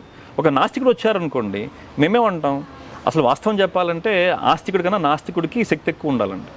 ఎందుకంటే మనం కష్టంలో కనీసం దేవుడా అంటాం, వాళ్ళకి అది కూడా లేదు. అంటే ఆ కష్టాన్ని వాళ్ళకి భరించే శక్తి ఉన్నవాళ్ళు నాస్తికులు అవుతారు. వాళ్ళు అంటే నేను చెప్పేది అందరు నాస్తికుల గురించి కాదు. వాస్తవంగా వాళ్ళు ఏమి అంటే ఇంకొకరిని విమర్శించకుండా వాళ్ళ జీవితంలో వాళ్ళు నాకు దేవుడు సంబంధం లేదనుకున్న వాళ్ళు ఉంటారు. సో వీళ్ళు వచ్చారనుకోండి అక్కడికి, వాళ్ళు అడిగే ప్రశ్నలు నేను చెప్పగలను. అంటే ఇక్కడ ఏంటంటే ఇక్కడ డిబేట్ కాదు. ఇప్పుడు నేను అదే సత్యాన్వేషణ తెలుసుకోవాలని ఆసక్తితో అడగడం వేరు, అంతే. ఏదో రకంగా ఇప్పుడు మనం దీన్ని రచ్చ చేయాలి అనుకునే వాళ్ళు వేరు, వాళ్ళే ఎక్కువ మంది ఉన్నారు ప్రస్తుతానికి. దీంట్లో పాపం తెలుసుకోవాలని ఆసక్తి ఉన్న వాళ్ళు ఎక్కడో కనుమరుగైపోతున్నారు వీళ్ళ వల్ల. అవును సార్. ఇప్పుడు మీరు ఇంకొక మాట అన్నారు, చాలా మంది స్టార్టింగ్లో అన్నారు మీరు సాఫ్ట్వేర్ అంటే వెస్టర్నైజ్ అయిపోయారు అని చెప్పేసి. నేను గమనించిన చెప్తాను అండి మీకు. నేను ప్లీజ్ సాఫ్ట్వేర్లో నేను చాలా ఎర్లీగా వచ్చానండి. నేను అంటే ఐటీ ఇండస్ట్రీకి. సో 95లో వచ్చాను నేను. 95 అంటే ఏంటి, Y2Kకి 5 ఏళ్ళు ముందు, అంతే కదా. ఈ Y2K అప్పుడు అందరికి తెలిసింది. ఓకే, దాని తర్వాత ఈ సాఫ్ట్వేర్ వల్ల ఒక మంచి జరిగిందండి. అంతకుముందు మన చాలా మిడిల్ క్లాస్ కుటుంబాల్లో అందరికీ కూడా ఒక గోల్ ఉండేది, డబ్బు సంపాదించాలి అని, కారు కొనుక్కోవాలి, ఇల్లు కొనుక్కోవాలి అని. ఈ సాఫ్ట్వేర్ పుణ్యం అని చాలా మందికి కోరికలు తీరిపోయాయి. ఇప్పుడు వీళ్ళు ఎతుకుతున్నారండి జీవితంలో అర్థం ఏంటి అని. ఎక్సలెంట్. జీవితంలో పరమార్థం ఏంటి? నా కారు వచ్చేసింది, నా ఇల్లు వచ్చేసి, ఎప్పుడైతే కడుపు నిండిపోద్దో అర్థమైందా? అంతే కదా. ఇప్పుడు అందుకని నేను అనుకోవడం ఏంటి అంటే ఈ సాఫ్ట్వేర్లో వచ్చిన వాళ్ళ వల్ల సమాజానికి చాలా మేలు జరుగుతుందండి. అంటే చాలా మంది త్వరగా ఉద్యోగం మానేసిన వాళ్ళు కూడా ఉన్నారు దీనిలో. ఏది నేను ఆర్గానిక్ వ్యవసాయం చేసుకున్నా అనే వాళ్ళు కానీ ఇంకో ఉన్నారు. ఇప్పుడు మనల్ని కూడా చాలా మంది అడుగుతూ ఉంటారు, మేము చేస్తున్నాం ఈ రెగ్యులర్ రొటీన్ లైఫ్ లో చాలా మంది పెద్ద పెద్ద కంపెనీస్ లో చాలా పెద్ద పొజిషన్ లో ఉన్న వాళ్ళే మెయిల్స్ చేస్తుంటారు, వాట్సాప్ లో మెసేజ్ చేస్తూ ఉంటారు, ఇక్కడ సాటిస్ఫాక్షన్ దొరకట్లేదు ఏదైనా చెప్పండి, అప్పుడప్పుడు మీకు ఏదైనా కావాలంటే మేము ఫ్రీలాన్స్ గా వర్క్ చేస్తాం అది ఇది అని చెప్పేసి కూడా అంటూ ఉంటారు. ఏదో కొత్త దాని కోసం చూస్తున్నామండి, కొత్త దాని కోసం వెతుకుతున్నాము అని చెప్పి చాలా బాగా అనిపిస్తూ ఉంటుంది. అంటే ఎందుకంటే వాళ్ళకి తీరిపోయింది. అంటే ఇప్పుడు ఒకటండి, డబ్బే ప్రధానం అనుకోని చాలా మంది ఉంటారు. డబ్బులు ఉన్నవాడికి తెలుస్తుంది దానికన్నా ప్రధానం మించి చాలా ఉన్నాయి. ఇప్పుడు నేను కటిక దరిద్రులను చూశాను, నేను అలాగే జూబ్లీ హిల్స్లో చాలా రిచ్ వాళ్ళని చూశానండి. నేను ఇద్దరిని చూశాను నేను. సో నా జీవితంలో అందరూ నాకు పరిచయం తగులుతూనే ఉంటారు. నాకు కష్టాలు లేవని ఇద్దరికి ఉన్నాయి. పేదవాడికి ఉన్న అదృష్టం ఏంటో ఈ జూబ్లీ హిల్స్ దురదృష్టం చెప్తాను నేను. పేదవాడికి ఉన్న అదృష్టం ఏంటంటే అండి, కష్టం వస్తే కనీసం ఎదురుగా పడి ఏడ్చేస్తాడు. జూబ్లీ హిల్స్ ఆ అదృష్టం కూడా లేదు. పోనీ చెప్పుకుందామంటే ఎంతమంది ఫ్రెండ్స్ ఉంటారు? ఇప్పుడు మీకు డబ్బు ఉందనుకోండి, ఫస్ట్ ఏంటంటే మీకు ఫ్రెండ్స్ దూరం అయిపోతారు. ఎందుకంటే ఎవడు జెన్యూనో ఎవడు కాదో తెలియదు. డబ్బు లేనివాడికి ఆ నమ్మకం ఉంటుంది, అరే వీడు నా డబ్బు చూసి రాలేదు, వీడు నా ఫ్రెండ్, నేను చెప్పుకోవచ్చు అని చెప్పేసి. సో అందుకని ఏంటంటే మేము అక్కడ కష్టాల్లో ఉన్న వాళ్ళని ఎందుకన్నామంటే డబ్బు ఉన్న వాళ్ళు లేరని కాదు. ఇప్పుడు డబ్బు లేని వాళ్ళు చాలామంది కష్టపడగలిగే వాళ్ళు సంతోషంగా ఉన్నారు.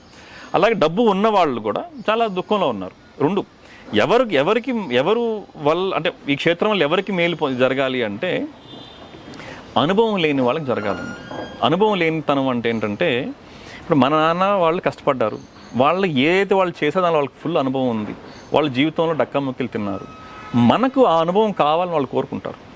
ఒక తండ్రి ఉన్నాడు, బోల్డ్ ఆస్తి ఉంది, ఈ ఆస్తి మీకు ఎప్పుడు ఇస్తారు అంటే కనీసం ఈ ఆస్తిని మీరు హ్యాండిల్ చేసే అర్హత మీకు రావాలి కదండి. అంతే కదా, లేకపోతే మీకు ఇబ్బంది అవుతుంది. అలాగే డబ్బున్న వాళ్ళు చాలామంది కష్టపడకుండా డబ్బులున్న వాళ్ళకు ఉన్నంత నరకం ఇంకోటి లేదండి. కష్టపడి సంపాదించిన వాళ్ళకి ఏ బాధ ఉండదు.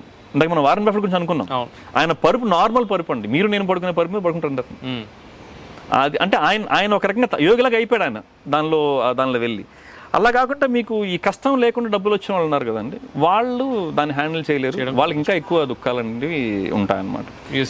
అది సో అందుకని నేను మీ ద్వారా అందరికి చెప్పదలుచుకుంది ఏంటంటే ఈ సంబల్ నగరి అనేది ఈ రోజుల్లో తపశ్శక్తి, ఒక వ్యక్తి అక్కడ నిస్వార్థంగా రోజుకి 22 గంటలు తపస్సు చేసి, వారికి ఇంక వేరే పని లేదు.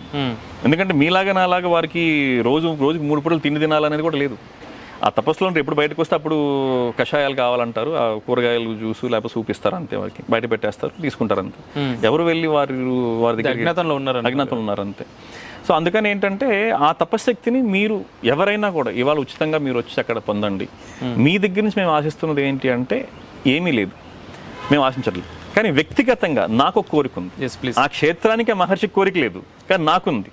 ఆ కోరిక ఏంటంటే ఎవరన్నా అక్కడికి వచ్చిన తర్వాత మీరు ఎదిగి మీ చుట్టుపక్కల వాళ్ళని ఎదగడానికి మీరు సహాయపడండి. మీరు అంతే మాకేం చేయాల్సిన అవసరం లేదు. తిరిగి మీరు బాగుపడండి, చుట్టుపక్కల వాళ్ళని బాగు చేయండి. ఇది చాలా బాగుందండి. అండ్ ఫైనల్గా ఒక ప్రశ్నతో ఇంటర్వ్యూని కంప్లీట్ చేద్దాం. ఇప్పుడు రమేష్ గారు, సంబల్ నగరి రమేష్ గారు ఫ్యూచర్ ప్లాన్స్ ఏంటి? నెక్స్ట్ ఏం చేయబోతున్నారు, ఏం చేయాలనుకుంటున్నారు? నాకున్న పెద్ద అదృష్టం ఏంటంటే అండి, నేను ఈ రోజు దాటి పెద్దగా ఆలోచించనండి నేను. ఓకే, ఇప్పుడు జీవితంలో ఒక్కొక్క విధానం ఉంటుంది, అన్నీ కరెక్ట్, ఏది వర్క్ అయితే అది వర్క్. ఇప్పుడు ఎవరి ఫ్యాక్టర్స్ వాళ్ళకు ఉంటాయి, ఎవరు పెరిగిన విధానం వాళ్ళకు ఉంటుంది. ఇప్పుడు నా సాఫ్ట్వేర్ కెరీర్లో కానీ ఇంకో దానిలో కానీ నేను అప్పట్లో చాలా ఫేమస్ ఇంటర్వ్యూ క్వశ్చన్ ఉండేదండి, where do you see yourself after 5 years అనేవాళ్ళు. అవును, 5 years. నేను ఒకటే చెప్పేవాడిని, నాకు 5 years తర్వాత ఏం జరుగుతుంది నాకు తెలియదు. నా చేతిలో ఉన్నది ఏంటి అంటే ఇవాళ నేను ఒక ట్రైనింగ్ చేశాను అనుకోండి, రేపు అదే ట్రైనింగ్ చేశాను అనుకోండి, నేను దీనికన్నా మెరుగ్గా చేయగలనా లేదా, అదొక్కటే అండి. అంటే ఈ రోజు ఇలా ఉన్నా నేను, రేపు దీనికన్నా మెరుగ్గా ఉండగలనా లేదా. అలాగే సంబల్ నగర్ క్షేత్రం ఉంది, రేపు దీనికన్నా ఇంప్రూవ్ చేయగలనా లేదా, ఇదొక్కటే నేను చూస్తానండి. నేను ఎన్ని రోజులు ఉంటాను నాకు తెలియదు, we can't force the future. But ఈ రోజు మనం అక్కడ ఈ స్థాయిలో ఉన్నాం మనం, దీనికి చాలా రోజులు కష్టపడ్డాము వచ్చేదానికి. ఇక్కడి నుంచి పైకి వెళ్ళేదానికి ఉంది. ఎందుకంటే perfection is we can never reach perfection. ఎప్పుడు కూడా మనం దీనికన్నా మనం ఇంప్రూవ్ అవ్వచ్చు. వ్యక్తిగతంగా కానివ్వండి, వ్యవస్థపరంగా కానివ్వండి. మీరు ఇందాక అన్నట్టు అకామిడేషన్ అన్నారు, నేనేమన్నాను, మేము ఎదగాలండి, ఇంకా అంతే కదా, మేము ఎదిగితే అక్కడ దాన్ని ప్రొవైడ్ చేయగలం అని చెప్పి. ప్రస్తుతానికి మాత్రం పక్కనే హోటల్స్లో ఉండొచ్చు మీరు. అలాంటివి మాకు ఉంటాయన్నమాట. అంతేగాని ఈ గోల్ అనేది మాకు లేదు. అంటే ఒక గోల్ మీరు అన్న ఫ్యూచర్ ప్లాన్స్ అని లేదు. బట్ ఫ్యూచర్ కోరిక ఒకటి ఉంది, ఏంటంటే ఈ తపశ్శక్తి అనేది అందరికీ అందాలి, ప్రపంచంలో అందరికీ అందాలి. ఇందాక నేను అన్నాను, మాకు క్రిస్టియన్స్, ముస్లిమ్స్, లేకపోతే నాస్తికులు ఎవరు మాకు సంబంధం లేదు. మీరు ఏ నమ్మకంతో మీరు రండి. నేను ఫస్ట్లో ఏమన్నాను, ఏదైతే యూనివర్సల్ అదే నేను చెప్తానని చెప్పాను. ఇప్పుడు ఫర్ ఎగ్జాంపుల్ మీకు దేవుడు ఉన్నారండి, నేను ఎంతసేపు ఇంకో దేవుడి గురించి చెప్పినా మీరు అదే అంటారు. నేను ఐ కాంట్ కన్విన్స్ యూ. నాకు ప్రయత్నం కూడా లేదు. వచ్చి ఈ తపశక్తిని వాడుకొని మీరు బాగుపడండి, అది ముఖ్యం. మంచి కోసం ప్రయత్నం చేయండి, అంతే. మీరు ఎదగండి. 3 లెవెల్లో ఉండాలండి మనిషి. ఫస్ట్ లెవెల్ ఏంటంటే మన బాధ్యత మనం తీసుకున్న స్థాయిలో ఉండాలి మనం. అప్పుడే మనకు పెళ్లి చేస్తారు, అంతే కదండి. అంతే కదా. అంటే మనం ఎప్పుడు పెళ్లి చేస్తారంటే మనము ఇంకొకరి బాధ్యత తీసుకోగలము అనే స్థాయికి రావాలి. అప్పుడు మీకు పెళ్లి చేస్తారు. అప్పుడు ఏం చేయాలి, మీరు మీ బాధ్యత, మీ కుటుంబ బాధ్యత మీరు చూసుకోవాలి. ఇవి 2 మీరు బాగా చేసిన తర్వాత 3వది ఏంటి, సమాజ బాధ్యత మీరు తీసుకోండి. ఇలా కాకుండా నేను ఫేమస్ అయిపోవాలి అని చెప్పి డైరెక్ట్గా మీ సమాజం బాధ్యత మీరు తీసుకున్నారనుకోండి, మీరు ఎక్కువ రోజులు వెళ్ళలేరు. మీ బాధ్యత ఎవరు తీసుకోలేరు, అప్పుడు తీసుకోలేరు. సో అలాగే మనం ఎదగాలి, మన కుటుంబానికి మనం ఆధారం అవ్వాలి, దాని తర్వాత సమాజానికి కూడా మనం ఆధారం అవ్వాలన్నమాట. అది మనకు ముఖ్యమైనది. ఇంక 2 విషయాలు అక్కడ జరిగే సేవల గురించి చెప్పి అందరికీ అది తెలియాలని కోరుకుంటున్నాను. ఒకటి ఏంటంటే అండి, అక్కడ ఇప్పుడు మన కరోనా వ్యాక్సిన్ వల్ల చాలామందికి సైడ్ ఎఫెక్ట్స్ ఉన్నాయండి. ఏంటంటే కరోనా వ్యాక్సిన్ అనేది తప్పు కాదు, మనం అందరం వ్యాక్సిన్ తీసుకోవాలి, అది గవర్నమెంట్ చెప్పింది మనం వినాలి. అప్పట్లో మనకు ఆ ప్రాబ్లం ఉండింది, గవర్నమెంట్ చాలా త్వరగా వ్యాక్సిన్ అప్రూవ్ చేసింది. దీనివల్ల 99% పాజిటివ్, ఒక 1% నెగిటివ్ ఉంది. ఈ 1% నెగిటివ్ వల్ల చాలామంది ఈ మధ్య ఏంటంటే సడన్ హార్ట్ అటాక్స్ వల్ల చనిపోతున్నారండి. ఇప్పుడు ఇది నా ఫ్రెండ్ కూడా అలా చనిపోయారండి. ఓకే. సో ఇప్పుడు నా ఫ్రెండ్ చనిపోయాడని చెప్పి నేను బాధపడడం ఒకటి, అలాగే నా ఫ్రెండ్ చనిపోయాడు ఇంకొకరు ఎవరికి అలా అవ్వకూడదు అనుకున్నది ఒకటి. ఈ ఆలోచనలోనే ఈ మహర్షి అలా వేరే వాళ్ళకు కూడా జరగడం, వాళ్ళు వీరికి చెప్పడం వల్ల వారు అక్కడ ప్రతి ఆదివారం ఉదయం 10 గంటలకి ఒక తీర్థం ఇచ్చి అలాగే ఒక మెడిసిన్ చెప్తారండి. మీరు ఇది వాడితే ఈ కరోనా వ్యాక్సిన్ వల్ల వచ్చే సైడ్ ఎఫెక్ట్స్, మళ్ళీ చెప్తున్నాను, వ్యాక్సిన్ తీసుకోవద్దని ఎవరు అనరు, ఆ సైడ్ ఎఫెక్ట్స్ మీకు తగ్గుతాయి. సో అది మీకు కావాలి అంటే మీరు సండే మార్నింగ్ రావచ్చు అక్కడికి. ఓకే. అది కూడా మీకు ప్యూర్ సైంటిఫిక్. అది ఆ మూలికలు మేము ఇవ్వం, చెప్తాం ఇది వాడండి అని చెప్పి మీరు ఏ షాప్లోకి వెళ్తే తెచ్చినా మీరు వాడుకోవచ్చు. ఓకే. అదొకటి. రెండోది ఏంటంటే అండి, ప్రతి పౌర్ణమి రోజు సంతాన ప్రాప్తిరస్తు అనే ఒక ప్రోగ్రాం జరుగుతుందండి. అంటే మనకి పిల్లలు లేని జంటలకి ఆ రోజు ఆ ప్రోగ్రాం ఉంటుంది. మళ్ళీ మనొచ్చు మంత్రాలకు చింతకాయలు రాలుతాయా, లేకపోతే మహర్షి దగ్గరికి వెళ్తే పిల్లలు పుడతారా అని చెప్పేసి. ఇక్కడ విషయం ఏంటంటే అండి, అది అక్కడ ఆధ్యాత్మికం అంటేనే సైన్స్ అండి. ఇప్పుడు నేను ఒక సైంటిస్ట్గా, నా నిక్ నేమ్ సైంటిస్ట్ అండి. ఓకే. కాలేజ్లో నాకు పెట్టిన పేరు ఎస్ రమేష్, సైంటిస్ట్ రమేష్. అంటే ప్రతిదాన్ని నేను శోధించగా నేను ఒప్పుకోను. ఈ మహర్షిని ఎంత హింస పెట్టింటానో ఆలోచించండి, మీరు ఎన్ని ప్రశ్నలు వేసుంటానో ఆలోచించండి. సో ఇది మొత్తం సైన్స్ అనమాట. ఎందుకు అంటే నా జీవితంలో మళ్ళీ మొదటికి వెళ్దాం. నేను దేనికోసం చెప్తున్నానంటే, నేను సత్యం కోసం, సత్యాన్వేషణ, అది ఆధ్యాత్మికం అనుకుంటే సైన్స్ ఏంటండి, it is telling you what is fact. Fiction చెప్పదు కదా సైన్స్ అనేది. ఇప్పుడు మీకు జీవితంలో ఎప్పటికీ కూడా సైన్స్కి ఆధ్యాత్మికానికి అసలు మీకు ఫ్రిక్షనే రాదు. ఇంకా మా బాధ ఏంటంటే సైన్స్ అనేది ప్రూవ్ చేయాలని ప్రయత్నం చేస్తూ ఉంటుంది, అంతే. దీంట్లో చెప్పిందండి రియాలిటీ ఏదైతే ఉందో ఆ రియాలిటీనే సైన్స్ కనుక్కుంటుంది. ఆధ్యాత్మికం అనేది నేనేమన్నాను, ఏదైతే రియాలిటీ దానికోసం చూస్తున్నాం మనం కూడా. ఇప్పుడు సైన్స్తో వచ్చిన ప్రాబ్లం ఏంటంటే ఇది ఇంకా ఎవాల్వ్ అవ్వాలి, ఇంకా చాలా అవ్వాలి. ఇప్పుడు ఒక చిన్న ఎగ్జాంపుల్ అండి, జోక్ అనిపించచ్చు మీకు. ఎవరో ఒక ఆధ్యాత్మిక గురువు ఉన్నారు, మనకు నిజంగా ఒక మెషిన్ ఉందనుకోండి, ఇలా పెట్టి ఈయన ఫేక్ గురువా మంచి గురువు చెప్పగలిగితే ఆ మెషిన్ ఉంటే సమాజానికి మేలుగా చెప్పండి సార్ మీరు. అంతే కదండి. ఆ మెషిన్ కనుక్కోమని చెప్పండి సైన్స్ని. ఖచ్చితంగా అండి, సైన్స్ ఇంకా చాలా చాలా చాలా. So we're welcoming science, yes, we're for science. ఖచ్చితంగా మన వాళ్ళు ఈ సనాతనంలో ఉన్నది మొత్తం కూడా ఆ సైన్స్ని తీసి పెట్టారనమాట మనం, అండ్ మనం దానికి వారసులం. ఈరోజు మనకున్న అదృష్టం ఏంటి అంటే, సనాతనం మనకి ఇచ్చిన ఒక ఫ్లెక్సిబిలిటీ ఏంటంటే, ఎవరో చెప్పారు నువ్వు నమ్మొద్దు, నువ్వు ఎక్స్పెరిమెంట్ చేయి, you seek what you want అని చెప్పారనమాట. మనకు బలవంతంగా నమ్మాల్సిందే నమ్మాల్సిందని ఎవరు చెప్పలేదు, ఎక్కడా లేదు.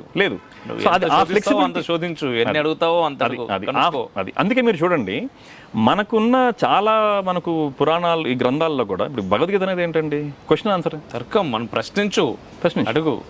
ప్రశ్నించొద్దు అంటే అర్థం ఏంటంటే, ఇందాకేమన్నా నేను, నాకు యూత్ ఇష్టం అండి, వాళ్ళు ఎన్ని ప్రశ్నలు నేను చెప్తానంటున్నా కదా నేను. అలాగని చెప్పి ఇప్పుడు ఇంటర్వ్యూ అయిన తర్వాత నన్ను 100 మంది అడిగారు అనుకోండి, నాకు కుదరదు. ఎందుకంటే నేను నా కుటుంబ ధర్మాలు నాకున్నాయి. మహర్షి ఇప్పుడు మాకు చెప్పిన డ్యూటీ ఏంటంటే family first.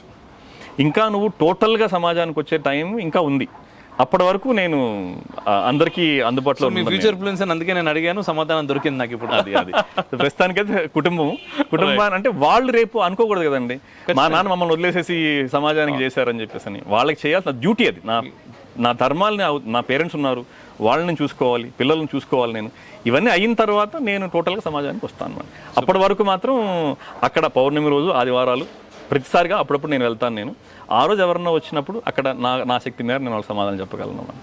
Super sir. Right. And Ramesh garu, thank you so much for your valuable words. And చాలా బాగుంది ఇంటర్వ్యూ, మీతో మాట్లాడుతున్నప్పుడు చాలా బాగా అనిపిస్తుంది.